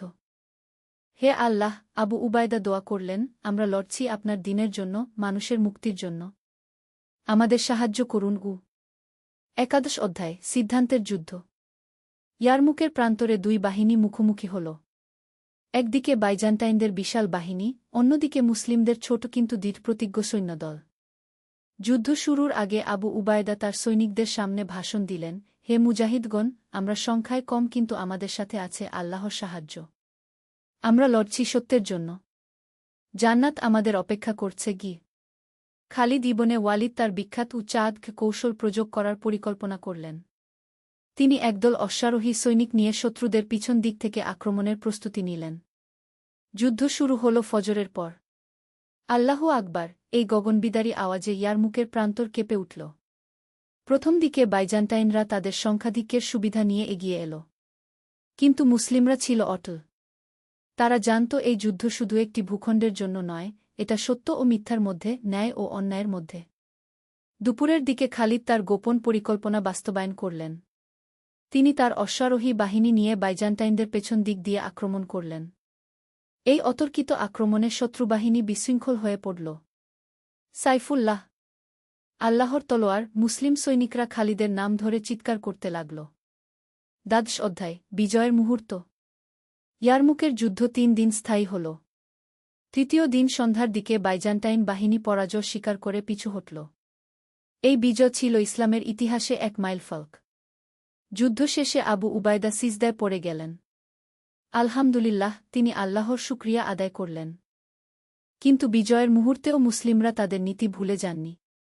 আহত শত্রুসৈনিকদের চিকিৎসা করা হল, বন্দীদের সাথে সদয় ব্যবহার করা হল। একজন বাইজান্টাইন জেনারেল খালিদের কাছে এসে বলল, তোমাদের মতো যোদ্ধা আমি কখনো দেখিনি। তোমরা জয়ী হয়েও দয়া দেখাও, এটা কেমন সম্ভব? খালিদ জবাব দিলেন, আমাদের ধর্ম আমাদের শেখায় বিজয়ী হয়েও বিনয়ী থাকতে। আমরা যুদ্ধ করি শান্তি প্রতিষ্ঠার জন্য, প্রতিশোধের জন্য নয়। সেই জেনারেল এবং আরও অনেকে সেদিন ইসলাম গ্রহণ করলেন। তারা বুঝতে পেরেছিলেন যে এই ধর্মেই তাদের আত্মিক শান্তি দিতে পারে। ত্রয়োদশ অধ্যায়, শাসন ব্যবস্থার পরিবর্তন। ইয়ারমুকের বিজয়ের পর পুরো শাম অঞ্চল মুসলিমদের নিয়ন্ত্রণে এল। কিন্তু এই বিজয় এনেছিল নতুন দায়িত্ব। এখন তাদের শাসন করতে হবে লক্ষ লক্ষ মানুষকে, বিভিন্ন ধর্ম, ভাষা ও সংস্কৃতির। আবু উবায়দা একটি প্রশাসনিক কাউন্সিল গঠন করলেন। এতে ছিলেন মুসলিম সেনাপতিরা এবং স্থানীয় খ্রিস্টান ও ইহুদি নেতারাও। আমাদের লক্ষ্য, আবু উবায়দা বললেন, সকল মানুষের কল্যাণ। ধর্ম যাই হোক, সবাই সমান ন্যায় বিচার পাবে। নতুন শাসন ব্যবস্থায় যে পরিবর্তনগুলো এল: দুর্নীতি সম্পূর্ণভাবে বন্ধ, ন্যায্য কর ব্যবস্থা, সকল ধর্মের স্বাধীনতা, দরিদ্রদের জন্য বিশেষ সাহায্য, শিক্ষা ব্যবস্থার উন্নয়ন। একদিন এক খ্রিস্টান বৃদ্ধ আবু উবায়দার কাছে এসে বলল, আমি ৮০ বছর বয়সে এসে দেখলাম প্রকৃত ন্যায়বিচার কাকে বলে। বাইজান্টাইন শাসনে আমরা কখনো এমন শান্তি পাইনি। চতুর্দশ অধ্যায়, সহাবস্থানের উদাহরণ। মুসলিম শাসনাধীন শামে একটি অসাধারণ সভ্যতার বিকাশ ঘটল। এখানে মুসলিম, খ্রিস্টান, ইহুদি সবাই মিলেমিশে বাস করতে লাগল। দামেস্কে একটি বাজারে দেখা যেত মুসলিম, খ্রিস্টান এবং ইহুদি ব্যবসায়ীরা একসাথে ব্যবসা করছেন। কেউ কারো ধর্ম নিয়ে বিতর্ক করতেন না, সবাই নিজ নিজ বিশ্বাস পালন করতেন। একদিন শুক্রবার জুমার নামাজের সময় দেখা গেল একটি অভূতপূর্ব দৃশ্য। মসজিদের পাশের খ্রিস্টান গির্জায় আগুন লেগে গেছে। মুসলিমরা তৎক্ষণাৎ নামাজ ছেড়ে আগুন নেভাতে সাহায্য করল। কেন তোমরা নামাজ ছেড়ে এলে? একজন খ্রিস্টান জিজ্ঞেস করল। কারণ, একজন মুসলিম বলল, মানুষের সেবা আল্লাহর ইবাদতের অংশ। তোমাদের উপাসনালয় রক্ষা করাও আমাদের দায়িত্ব। এই ঘটনার পর অনেক খ্রিস্টান পরিবার ইসলাম সম্পর্কে আগ্রহী হয়ে উঠল। পঞ্চদশ অধ্যায়, শিক্ষা ও জ্ঞানের বিস্তার। মুসলিম শাসনে শামে শিক্ষা ব্যবস্থার অভূতপূর্ব উন্নতি হল। খালিদ ইবনে ওয়ালিদ শুধু একজন যোদ্ধা ছিলেন না, তিনি ছিলেন জ্ঞানপ্রেমিকও। তিনি দামেস্কে একটি শিক্ষা কেন্দ্র প্রতিষ্ঠা করলেন। এই কেন্দ্রে শেখানো হতো কুরআন ও হাদিস, আরবি ভাষা ও সাহিত্য, গণিত ও জ্যোতির্বিদ্যা, চিকিৎসাবিদ্যা, দর্শন ও নীতিশাস্ত্র। মজার বিষয় হল, এই শিক্ষা কেন্দ্রে শুধু মুসলিমরাই নয়, খ্রিস্টান এবং ইহুদি ছাত্ররাও পড়াশোনা করত। জ্ঞানের ক্ষেত্রে কোনো ধর্মীয় বাধা ছিল না। একদিন এক ইহুদি পণ্ডিত খালিদের কাছে এসে বললেন, আপনাদের এই জ্ঞানপ্রেম আমাকে অভিভূত করেছে। ইসলাম সত্যিই জ্ঞানের ধর্ম? খালিদ বললেন, আমাদের রাসূল শাহ বলেছেন, জ্ঞান অর্জন করা প্রতিটি মুসলিমের উপর ফরজ। আমরা সবার কাছ থেকে জ্ঞান নিতে চাই এবং সবাইকে জ্ঞান দিতে চাই। ষোড়শ অধ্যায়, চূড়ান্ত পরীক্ষা। কিছু বছর পর আবার একটি বড় চ্যালেঞ্জ এল। পার্শ্ব থেকে একটি বিদ্রোহী গোষ্ঠী শামে আক্রমণ করার হুমকি দিল। তারা দাবি করল যে তারাই প্রকৃত ইসলাম প্রতিষ্ঠা করবে। এই গোষ্ঠীর নেতা ছিল মুসাজলামা নামক একজন মিথ্যা নবী দাবিদার। তার অনুসারীরা শামের মুসলিমদের বিরুদ্ধে প্রচারণা চালাচ্ছিল। আবু উবায়দা এই সংকটে খুবই চিন্তিত হলেন। তিনি খালিদের সাথে পরামর্শ করলেন। এটি আরও কঠিন চ্যালেঞ্জ, খালিদ বললেন, কারণ এরা মুসলিম নাম দিয়ে ইসলামের বিরুদ্ধে লড়ছে। আমাদের খুব সাবধানে এগোতে হবে। আবু উবায়দা সিদ্ধান্ত নিলেন প্রথমে শান্তিপূর্ণ সমাধানের চেষ্টা করবেন। তিনি মুসায়লামার কাছে একটি দূত পাঠালেন। দূত ফিরে এসে জানাল যে মুসায়লামা কোনো সমঝোতায় রাজি নয়। সে নিজেকে নবী দাবি করে চলেছে। সপ্তদশ অধ্যায় বিভ্রান্তির বিরুদ্ধে মুসাজলামার বিরুদ্ধে অভিযানের আগে আবু উবায়দা তার বাহিনীকে বিশেষ প্রশিক্ষণ দিলেন। এটি শুধু শারীরিক যুদ্ধ নয়, ছিল মতাদর্শিক যুদ্ধ। মনে রেখো, আবু উবায়দা বললেন, আমরা মুসায়লামার সাথে যুদ্ধ করছি, তার অনুসারীদের সাথে নয়। তারাও আমাদের মুসলিম ভাই, শুধু বিভ্রান্ত হয়ে গেছে যুদ্ধক্ষেত্রে গিয়ে দেখা গেল মুসাজলামার অনেক অনুসারী আসলে সাধারণ মানুষ, যারা তার মিথ্যা প্রচারণায় বিভ্রান্ত হয়েছে। যুদ্ধ শুরুর আগে খালিদ তার সৈনিকদের বললেন, যারা আত্মসমর্পণ করবে তাদের ক্ষমা করবে, যারা সত্য বুঝতে পারবে তাদের স্বাগত জানাবে। যুদ্ধ হল কিন্তু অনেক রক্তপাত ছাড়াই, কারণ যুদ্ধের মাঝেই অনেক বিভ্রান্ত অনুসারী সত্য বুঝতে পেরে মুসলিম বাহিনীতে যোগ দিল। মুসাজলামা নিহত হওয়ার পর তার বাকি অনুসারীরা আত্মসমর্পণ করল। আবু উবায়দা তাদের সবাইকে ক্ষমা করে দিলেন এবং তাদের আবার প্রকৃত ইসলামের শিক্ষা দিলেন। অষ্টাদশ অধ্যায় উত্তরাধিকার। বছরগুলো কেটে গেল। শামে ইসলামী শাসন দৃঢ়মূল হল। খালিদ ইবনে ওয়ালিদ বিদ্ধ হয়ে গেলেন, কিন্তু তার সাহস ও ঈমান ছিল অটুট। একদিন তিনি তার ছেলেদের কাছে বললেন, আমি জীবনে অনেক যুদ্ধ করেছি, কিন্তু মনে রেখো, আমরা যুদ্ধ করেছি শান্তি প্রতিষ্ঠার জন্য। তোমরাও এই পথে চলবে। আবু উবায়দা একদিন মৃত্যুশয্যায় শুয়ে তার সাথীদের বললেন, আল্লাহর শুকরিয়া, তিনি আমাদের দিয়ে অনেক কাজ করিয়ে নিয়েছেন। এখন তোমরা এই দায়িত্ব এগিয়ে নিয়ে যাও। তাদের পরবর্তী প্রজন্ম এই উত্তরাধিকার সংরক্ষণ করল। শামে গড়ে উঠল একটি আদর্শ সমাজ, যেখানে ন্যায়বিচার, সহিষ্ণুতা এবং জ্ঞানচর্চা একসাথে ফুলে ফলে উঠল। ঊনবিংশ অধ্যায় স্মৃতি ও শিক্ষা। অনেক বছর পরে এক ইতিহাসবিদ শামের এই ঘটনাবলী লিপিবদ্ধ করতে এলেন। তিনি পুরানো সাহাবীদের সাথে কথা বললেন, স্থানীয় মানুষদের কাছ থেকে গল্প শুনলেন। সবচেয়ে বড় কথা, একজন বৃদ্ধ খ্রিস্টান বললেন, তারা আমাদের জোর করে মুসলিম বানাননি। আমরা তাদের চরিত্র দেখে নিজেরাই আকৃষ্ট হয়েছি। তারা প্রমাণ করেছিল। একজন প্রাক্তন ইহুদি পণ্ডিত বললেন, যে ধর্মে জোর নেই, সত্যিকারের ধর্ম মানুষের হৃদয় জয় করে কি? এক মুসলিম তরুণ জিজ্ঞেস করল, তাহলে আমাদের শিক্ষা কি? ইতিহাসবিদ বললেন, শিক্ষা হল, ইসলাম শুধু একটি ধর্ম নয়, এটি একটি জীবন ব্যবস্থা। এটি শেখায় কিভাবে ন্যায়ের সাথে যুদ্ধ করতে হয়, কিভাবে বিজয়ের পর বিনয়ী থাকতে হয় এবং কিভাবে সবার সাথে শান্তিতে বাস করতে হয়। বিংশ অধ্যায় চিরন্তন বার্তা। খালিদ ইবনে ওয়ালিদ তার জীবনের শেষ দিনগুলোতে প্রায়ই বলতেন, আমি শত শত যুদ্ধে অংশ নিয়েছি, কিন্তু কখনো পরাজিত হইনি। এর কারণ আমার বীরত্ব নয়, এর কারণ আল্লাহর সাহায্য এবং সত্যের শক্তিগু। তিনি আরও বলতেন, প্রকৃত জিহাদ শুধু তলোয়ার দিয়ে নয়। প্রকৃত জিহাদ হল নিজের নফসের বিরুদ্ধে, অন্যায়ের বিরুদ্ধে এবং অজ্ঞতার বিরুদ্ধে। আবু উবায়দার শেষ বাণী ছিল, ইসলাম এসেছে মানুষকে মুক্তি দিতে, দাসত্ব থেকে, অত্যাচার থেকে, অজ্ঞতা থেকে। যে এই উদ্দেশ্যে কাজ করে সেই প্রকৃত মুসলিম। শামের এই ইতিহাস আজও মানুষকে শেখায় যে সত্যিকারের শক্তি সত্য ও ন্যায়ের মধ্যে। যারা মানুষের কল্যাণে কাজ করে, আল্লাহ তাদের সাহায্য করেন। উপসংহার। সত্যের তলোয়ার শুধু লোহার তৈরি নয়, এটি তৈরি উমান, ন্যায়বিচার এবং মানবতার ভালোবাসা দিয়ে। খালিদ ইবনে ওয়ালিদ, আবু উবায়দা এবং তাদের সাথীরা দেখিয়েছিলেন যে প্রকৃত বিজয় হল মানুষের হৃদয় জয় করা। আজকের যুগেও এই শিক্ষা প্রাসঙ্গিক। যারা ইসলামের সত্যিকারের অনুসারী, তারা সহিষ্ণু, দয়ালু এবং ন্যায়বিচারক। তারা জোর করে কাউকে তাদের বিশ্বাস গ্রহণ করতে বলে না, বরং নিজেদের আচরণ দিয়ে মানুষকে আকৃষ্ট করে। ইসলামের প্রকৃত জিহাদ হল মানবতার সেবা, জ্ঞানের প্রসার এবং পৃথিবীতে শান্তি প্রতিষ্ঠা। এটাই সত্যের তলোয়ারের আসল শক্তি। তোমাদের মধ্যে যারা ঈমান এনেছে এবং সৎকর্ম করেছে, আল্লাহ তাদের প্রতিশ্রুতি দিয়েছেন যে তিনি অবশ্যই তাদেরকে পৃথিবীতে খলিফা বানাবেন। সূরা নূর ৫:৫। বদরের বীর। একটি ইসলামিক যুদ্ধের গল্প। প্রথম অধ্যায় সূর্যোদয়ের আগে। মদিনার রাস্তায় ফজরের আজানের ধ্বনি প্রতিধ্বনিত হচ্ছিল। তরুণ সাহাবী আবদুল্লাহ ইবনে মাসুদ তার তলোয়ার পরিষ্কার করছিলেন মসজিদে নববীর পাশের ছোট্ট কক্ষে। আজ বদরের যুদ্ধের দিন। ইসলামের ইতিহাসে এক মাইলফলক।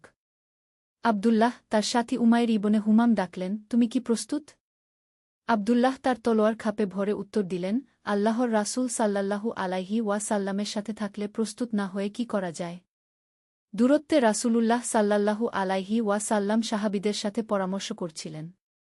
তার মুখমণ্ডলে ছিল দৃঢ়তা আর চোখে ছিল আল্লাহর উপর পূর্ণ ভরসা।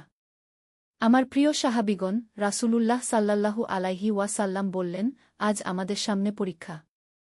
মক্কার কাফিররা আমাদের ধ্বংস করতে এসেছে। কিন্তু আল্লাহ সুবহানাহু ওয়া তাআলা আমাদের সাথে আছেন গু। আবু বকর রাদিয়াল্লাহু আনহু এগিয়ে এসে বললেন, ইয়া রাসূলুল্লাহ, আমরা আপনার সাথে আছি। জীবনমৃত্যু সবকিছুর মধ্যবে গু। উমর রাদিয়াল্লাহু আনহু তার তলোয়ার উঁচিয়ে বললেন, আল্লাহর শপথ, আমরা আপনাকে একা ছাড়ব না গি। দ্বিতীয় অধ্যায়, শত্রুর মুখোমুখি। সূর্য যখন মাথার উপরে উঠেছে তখন বদরের প্রান্তরে দুই বাহিনী মুখোমুখি অবস্থান নিয়েছে। মুসলমান বাহিনী ১-৩ জন, আর মক্কার কাফির বাহিনী প্রায় ১,০০০ জন। আবদুল্লাহ ইবনে মাসুদ তার ঘোড়ায় বসে দেখলেন, শত্রুপক্ষের নেতা আবু জাহেল অহংকারের সাথে তার বাহিনীকে সাজিয়েছে। তার চারপাশে উতবা, শায়বা এবং ওয়ালিদের মতো কুরাইশ নেতারা। দেখো আবদুল্লাহ, উমাইর বললেন, তারা কত বেশি। কিন্তু আল্লাহর সাহায্য সংখ্যায় নয়, উমানে গি। রাসূলুল্লাহ সাল্লাল্লাহু আলাইহি ওয়াসাল্লাম তার হাত উঠিয়ে দোয়া করতে শুরু করলেন। আল্লাহুম্মা আনজিও নাসরাকাল্লাই ওয়াত্তানি। আল্লাহুম্মা ইন তুহলিক হাইহিল ইশাবাতা মিনাল মুসলিমিনা লাতুবাত ফিল আরদিগ। হে আল্লাহ, আপনি যে সাহায্যের ওয়াদা দিয়েছেন তা পাঠান। হে আল্লাহ, এই মুসলমান দলটি যদি ধ্বংস হয়ে যায় তাহলে পৃথিবীতে আর আপনার ইবাদত হবে না। হঠাৎ শত্রুপক্ষ থেকে ৩ জন যোদ্ধা এগিয়ে এল দ্বন্দ্বযুদ্ধের জন্য। উতবা, শায়বা এবং ওয়ালিদ। মুসলমান পক্ষ থেকে হামজা রাদিয়াল্লাহু আনহু, আলী রাদিয়াল্লাহু আনহু এবং উবাইদা ইবনুল হারিস রাদিয়াল্লাহু আনহু এগিয়ে গেলেন। তৃতীয় অধ্যায়, বিসমিল্লাহ। বিসমিল্লাহি ওয়াল হামদুলিল্লাহ। হামজা রাদিয়াল্লাহু আনহু তার তলোয়ার কাঁধে নিয়ে বললেন। দ্বন্দ্বযুদ্ধ শুরু হল। আলী রাদিয়াল্লাহু আনহু ওয়ালিদকে পরাজিত করলেন। হামজা রাদিয়াল্লাহু আনহু উতবাকে হত্যা করলেন। উবাইদা রাদিয়াল্লাহু আনহু আহত হলেন কিন্তু শায়বাকেও পরাস্ত করলেন। এই জয় দেখে মুসলমান বাহিনীতে উৎসাহের জোয়ার বয়ে গেল। আল্লাহু আকবর, চারদিকে তকবীরের ধ্বনি উঠল। আবদুল্লাহ ইবনে মাসুদ অনুভব করলেন, তার হৃদয়ে আল্লাহর নূর প্রবেশ করেছে। ভয় চলে গেছে, এসেছে অদম্য সাহস। রাসূলুল্লাহ সাল্লাল্লাহু আলাইহি ওয়াসাল্লাম তার সাহাবীদের দিকে তাকিয়ে বললেন, আজ আল্লাহ তার দ্বীনের সাহায্য করবেন। তোমরা ধৈর্য ধরো এবং তাকওয়া অবলম্বন করো। চতুর্থ অধ্যায়, ঝড়ের পূর্বে প্রশান্তি। যুদ্ধ শুরু হওয়ার ঠিক আগে আবদুল্লাহ তার সাথী উমাইরকে বললেন, ভাই, তুমি কি ভয় পাচ্ছ? উমাইর হাসলেন, ভয়? আজ তো আমরা জান্নাতের পথে যাত্রা করছি। রাসূলুল্লাহ সাল্লাল্লাহু আলাইহি ওয়াসাল্লাম বলেছেন, বদরের যোদ্ধারা জান্নাতে যাবেন গু। তুমি ঠিক বলেছ, আবদুল্লাহ বললেন, কিন্তু আমার মার কথা মনে পড়ছে। তিনি আমাকে বলেছিলেন, বেটা, আল্লাহর পথে সব সময় সততার সাথে লড়াই করিও। হঠাৎ আকাশে মেঘের ডাকাডাকি শুরু হল। হালকা বৃষ্টি শুরু হয়েছে। রাসূলুল্লাহ সাল্লাল্লাহু আলাইহি ওয়াসাল্লাম বললেন, এটি আল্লাহর রহমতের নিদর্শন। তিনি আমাদের উপর শান্তি নায়েল করেছেন গু। বৃষ্টির ফোঁটায় ধুয়ে গেল সবার মুখের ক্লান্তি। নতুন উদ্যমে ভরে উঠল মুসলমান বাহিনী। পঞ্চম অধ্যায়, লা ইলাহা ইল্লাল্লাহ। আল্লাহ ছাড়া কোনো ইলাহ নেই, মুহাম্মদ সাল্লাল্লাহু আলাইহি ওয়াসাল্লাম আল্লাহর রাসূল। এই কালিমার ধ্বনিতে মুখরিত হয়ে উঠল বদরের ময়দান। যুদ্ধ শুরু হয়ে গেছে। আবদুল্লাহ দেখলেন, মুসলমান যোদ্ধারা অসাধারণ সাহসের সাথে লড়াই করছেন। তাদের মুখে আল্লাহর জিকর, হাতে তলোয়ার। হঠাৎ তিনি দেখলেন, আবু জাহেল একা পড়ে গেছে। এই শয়তান ইসলামের সবচেয়ে বড় শত্রু। উমাইর, তিনি চিৎকার করে বললেন, আবু জাহেল ওদিকে। দুজনে মিলে আবু জাহেলের দিকে এগিয়ে গেলেন। কিন্তু ইতিমধ্যে মুয়াজ ইবনে আফরা এবং মুয়াজ ইবনে আমর আবু জাহেলকে আক্রমণ করেছেন। আবু জাহেল মাটিতে পড়ে গেল। আবদুল্লাহ তার কাছে গিয়ে বললেন, হে আল্লাহর শত্রু, আজ তোর পরিণতি দেখু। আবু জাহেল মৃত্যুর সময়ও অহংকার দেখাতে চেষ্টা করল। কিন্তু তার চোখে ছিল ভয় আর অনুশোচনা। ষষ্ঠ অধ্যায়, ফেরেশতাদের আগমন। যুদ্ধ যখন তুঙ্গে, হঠাৎ আবদুল্লাহ অনুভব করলেন, চারপাশে কিছু অদ্ভুত ঘটনা ঘটছে। শত্রুরা ভয় পেয়ে যাচ্ছে কোনো অজানা কারণে। উমাইর তার কাছে এসে বললেন, আবদুল্লাহ, তুমি কি দেখতে পাচ্ছ? মনে হচ্ছে আমাদের সাথে আরও কেউ লড়াই করছে গি। রাসূলুল্লাহ সাল্লাল্লাহু আলাইহি ওয়াসাল্লাম পরে তাদের বলেছিলেন, আল্লাহ তাআলা সেদিন হাজার ফেরেশতা পাঠিয়েছিলেন মুসলমানদের সাহায্যের জন্য। আবদুল্লাহ বুঝতে পারলেন, আজকের এই জয় শুধু তাদের সাহসের ফল নয়, আল্লাহর বিশেষ রহমতের ফল। সুবহানাল্লাহ, তিনি মনে মনে বললেন, আল্লাহ কত মহান গু। সপ্তম অধ্যায় জয়ের শুভহে সাদিক। সূর্য যখন পশ্চিমে হেলে পড়ছে তখন বদরের যুদ্ধ শেষ হয়ে গেছে। মুসলমানদের বিজয় হয়েছে। ৭০ জন কাফির নিহত হয়েছে, ৭০ জন বন্দী হয়েছে। মুসলমানদের মধ্যে শহীদ হয়েছেন ১-৪ জন। রাসূলুল্লাহ সাল্লাল্লাহু আলাইহি ওয়াসাল্লাম সেজদায় পড়ে আল্লাহর শুকরিয়া আদায় করলেন। আলহামদুলিল্লাহি রাব্বিল আলামিন, তার কণ্ঠে ছিল কৃতজ্ঞতা। আব্দুল্লাহ দেখলেন, রাসূলুল্লাহ সাল্লাল্লাহু আলাইহি ওয়াসাল্লামের চোখে খুশির অশ্রু। কিন্তু সেই সাথে দুঃখ, কারণ অনেক মানুষ মারা গেছে। ইয়া রাসূলুল্লাহ, আব্দুল্লাহ জিজ্ঞাসা করলেন, এখন আমরা কি করব? এখন আমরা আল্লাহর শুকরিয়া আদায় করব, রাসূল সাল্লাল্লাহু আলাইহি ওয়াসাল্লাম উত্তর দিলেন। এবং বন্দীদের সাথে ভালো ব্যবহার করব। ইসলাম শত্রুর সাথেও ন্যায় বিচার করতে শেখায় গু।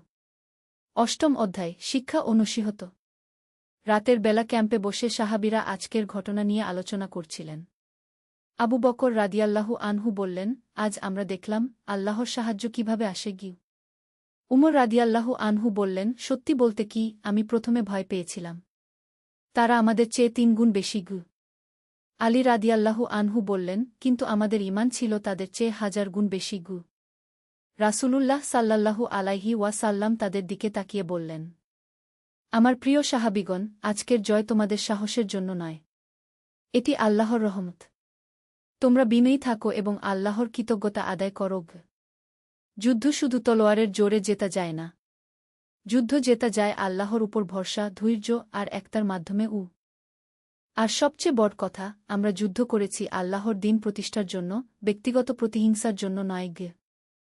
নবম অধ্যায় ক্ষমা ও মানবিকতা।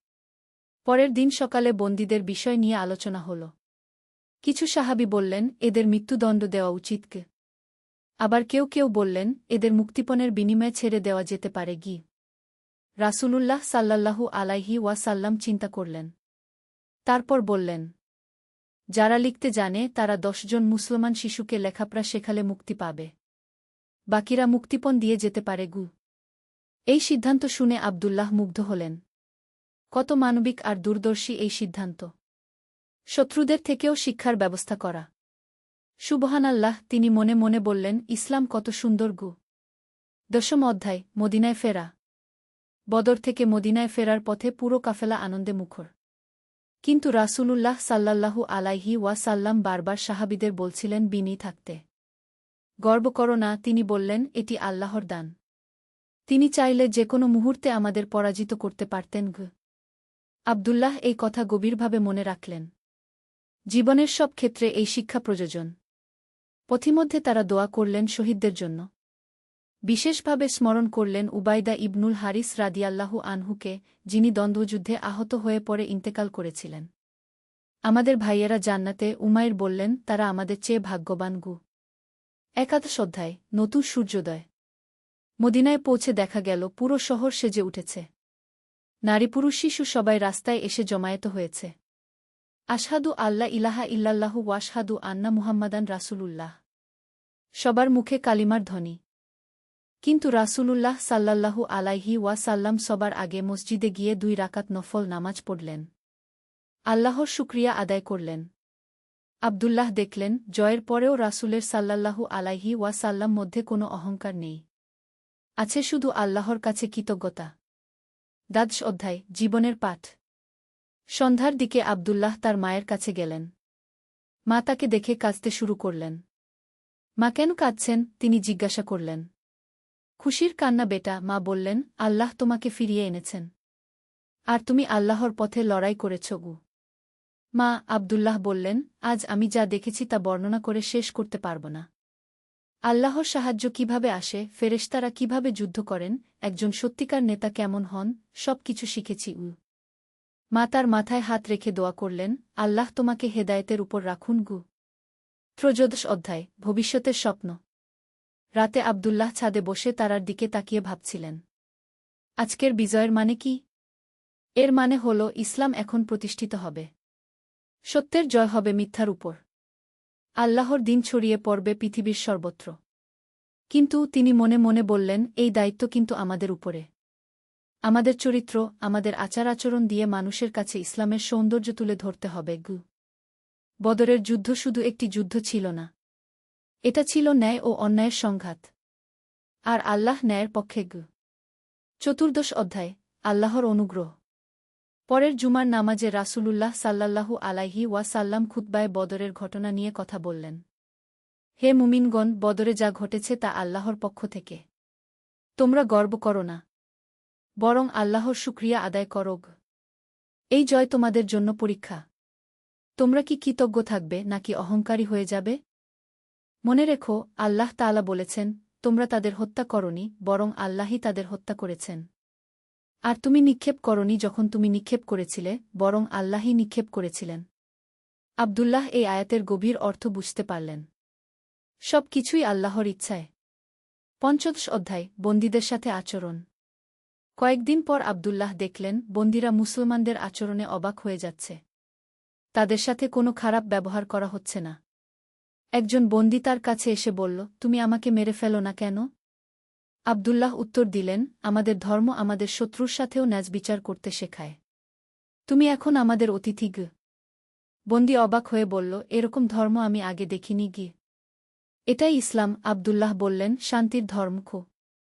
অনেক বন্দী পরে ইসলাম গ্রহণ করেছিল। তারা বুঝেছিল এই ধর্মের মধ্যে রয়েছে সত্যিকারের মানবিকতা। ষোড়শ অধ্যায়, উমাইরের স্বপ্ন। একদিন উমাইর আব্দুল্লাহর কাছে এসে বলল, আমি একটা স্বপ্ন দেখেছি। কি স্বপ্ন? আব্দুল্লাহ জিজ্ঞাসা করলেন। দেখেছি, একটা বিরাট বাগানে আমি হাঁটছি। সেখানে এমন ফল যা আমি কখনো দেখিনি। আর একটি নূরের আলো সব জায়গায়। আব্দুল্লাহ হেসে বললেন, আল্লাহ তোমাকে জান্নাতের স্বপ্ন দেখিয়েছেন হয়তো। তাই মনে হয়। উমাইর বলল, বদরের পর থেকে আমার অন্তরে এক অদ্ভুত শান্তি। সপ্তদশ অধ্যায়, নতুন চ্যালেঞ্জ। কিছুদিন পর খবর এল, মক্কার কুরাইশরা আবার যুদ্ধের প্রস্তুতি নিচ্ছে। তারা বদরের পরাজয়ের প্রতিশোধ নিতে চায়। রাসূলুল্লাহ সাল্লাল্লাহু আলাইহি ওয়াসাল্লাম সাহাবীদের ডেকে বললেন, আমাদের আরও কঠিন পরীক্ষার জন্য প্রস্তুত থাকতে হবে। বদর ছিল শুধু শুরু। আব্দুল্লাহ বুঝলেন, জীবনে পরীক্ষা একের পর এক আসতেই থাকবে। কিন্তু আল্লাহর উপর ভরসা রেখে সব পরীক্ষায় উত্তীর্ণ হতে হবে। ইয়া রাসূলাল্লাহ, তিনি বললেন, আমরা আপনার সাথে আছি। অষ্টাদশ অধ্যায়, জ্ঞানের তৃষ্ণা। বন্দীদের মধ্যে যারা লেখাপড়া জানত, তারা মুসলিম শিশুদের শিক্ষা দিতে শুরু করল। আব্দুল্লাহ তাদের কাছ থেকে আরবি ব্যাকরণ এবং কবিতা শিখতেন। তিনি বুঝেছিলেন, জ্ঞানী মানুষকে প্রকৃত মানুষ বানা। আল্লাহর রাসূল সাল্লাল্লাহু আলাইহি ওয়াসাল্লাম ঠিকই বলেছেন। তিনি মনে মনে ভাবলেন, জ্ঞান অর্জন করো, সেটা চীন দেশে গেলেও। শত্রুদের কাছ থেকেও শেখার আছে। এই শিক্ষা তার জীবনে নতুন দিগন্ত উন্মোচন করল। ঊনবিংশ অধ্যায়, আখিরাতের প্রস্তুতি। বদরের পর আব্দুল্লাহর জীবনে এক বিরাট পরিবর্তন এসেছে। তিনি বুঝেছেন, জীবন খুবই ক্ষণস্থায়ী। প্রতিদিন তাহাজ্জুদ নামাজ পড়তেন, কুরআন তেলাওয়াত করতেন। দানখরাত বেড়ে গিয়েছিল। উমাইর একদিন তিনি বললেন, বদরে যারা শহীদ হয়েছেন তারা আমাদের চেয়ে ভাগ্যবান। কেন? উমাইর জিজ্ঞাসা করল। তারা সরাসরি জান্নাতে চলে গেছেন। আমাদের এখনও পরীক্ষা বাকি।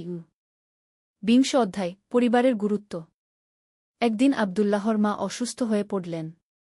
তিনি সব কাজ ছেড়ে দিয়ে মায়ের সেবায় মনোযোগ দিলেন। বেটা, মা বললেন, তুমি আমার জন্য এত কিছু করছো কেন? তোমার তো গুরুত্বপূর্ণ কাজ আছে। মা, আব্দুল্লাহ বললেন, রাসূলুল্লাহ সাল্লাল্লাহু আলাইহি ওয়াসাল্লাম বলেছেন, জান্নাত মায়ের পায়ের নিচে, আপনার সেবার চেয়ে বড় কোনো ইবাদত নেই। মা কেঁদে ফেললেন। আল্লাহ তোমাকে ভালো রাখুন। ২১তম অধ্যায়, সমাজসেবা।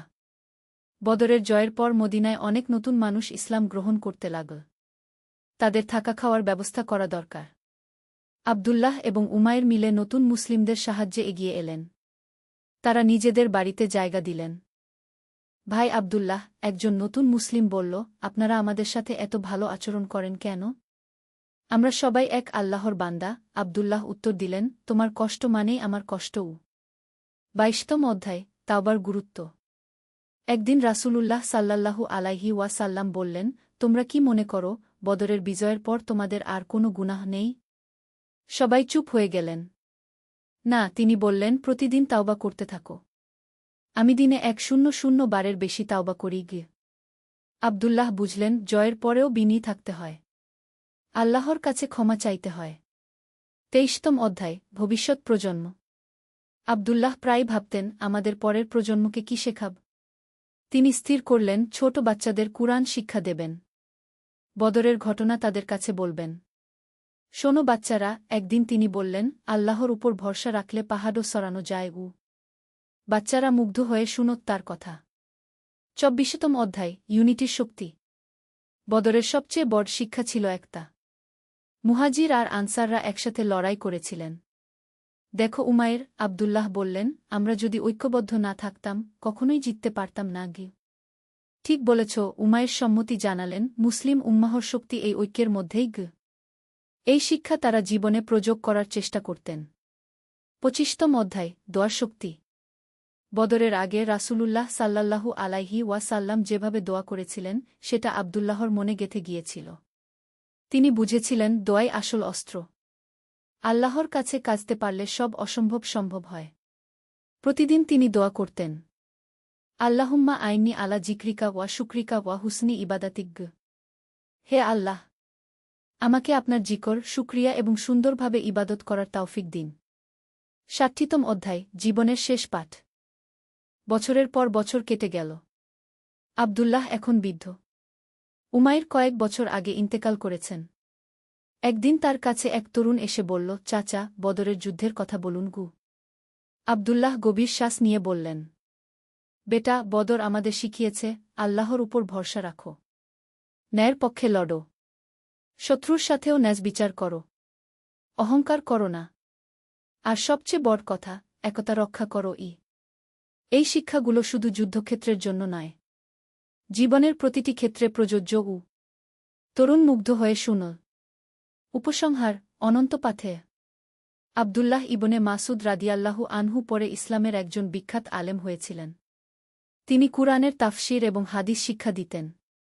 বদরের সেই দিনের অভিজ্ঞতা তার পুরো জীবনে প্রভাব ফেলেছিল। তিনি শিখেছিলেন, ১. আল্লাহর উপর পূর্ণ ভরসা রাখতে হয়। ২. ন্যায়ের পক্ষে সর্বদা দাঁড়াতে হয়। ৩. শত্রুর সাথেও ন্যায় বিচার করতে হয়। ৪. জয়ের পর অহংকার করা যায় না। ৫. একতার মধ্যেই শক্তি। ৬. দোয়া সবচেয়ে বড় অস্ত্র। ৭. জ্ঞান সর্বত্র থেকে অর্জন করতে হয়। ৮. পরিবার এবং সমাজের প্রতি দায়বদ্ধতা থাকতে হয়। মৃত্যুর আগে তিনি তার সন্তানদের বলেছিলেন, বেটারা, তোমরা আল্লাহকে ভয় করো। তার রাসূলের সুন্নাহ অনুসরণ করো। আর মনে রেখো, বদরের শিক্ষা কখনো পুরাতন হবে না। সত্য সর্বদা মিথ্যার উপর বিজয়ী হয়। আল্লাহ ধৈর্যশীলদের সাথে। আর সবচেয়ে বড় জিহাদ হল নিজের নফসের বিরুদ্ধে জিহাদ। এভাবেই শেষ হল বদরের বীর আব্দুল্লাহ ইবনে মাসুদের কাহিনী। একটি যুদ্ধ যা শুধু ইতিহাস নয়, আমাদের জীবনের পাথেয়া। রাব্বানা আতিনা ফিদ দুনিয়া হাসানাতা ওয়া ফিল আখিরাতি হাসানাতা ওয়া কিনা আয়াবান নার। হে আমাদের রব, আমাদের দুনিয়াতে কল্যাণ দিন, আখিরাতেও কল্যাণ দিন এবং জাহান্নামের আয়াব থেকে রক্ষা করুন। আল্লাহু আলাম। এই কাহিনী একটি কাল্পনিক চরিত্রের মাধ্যমে বদর যুদ্ধের ঐতিহাসিক ঘটনা এবং এর শিক্ষাসমূহ তুলে ধরার একটি প্রয়াস। আল্লাহ সুবহানাহু ওয়া তাআলা আমাদের সকলকে সঠিক পথে রাখুন। আমিন।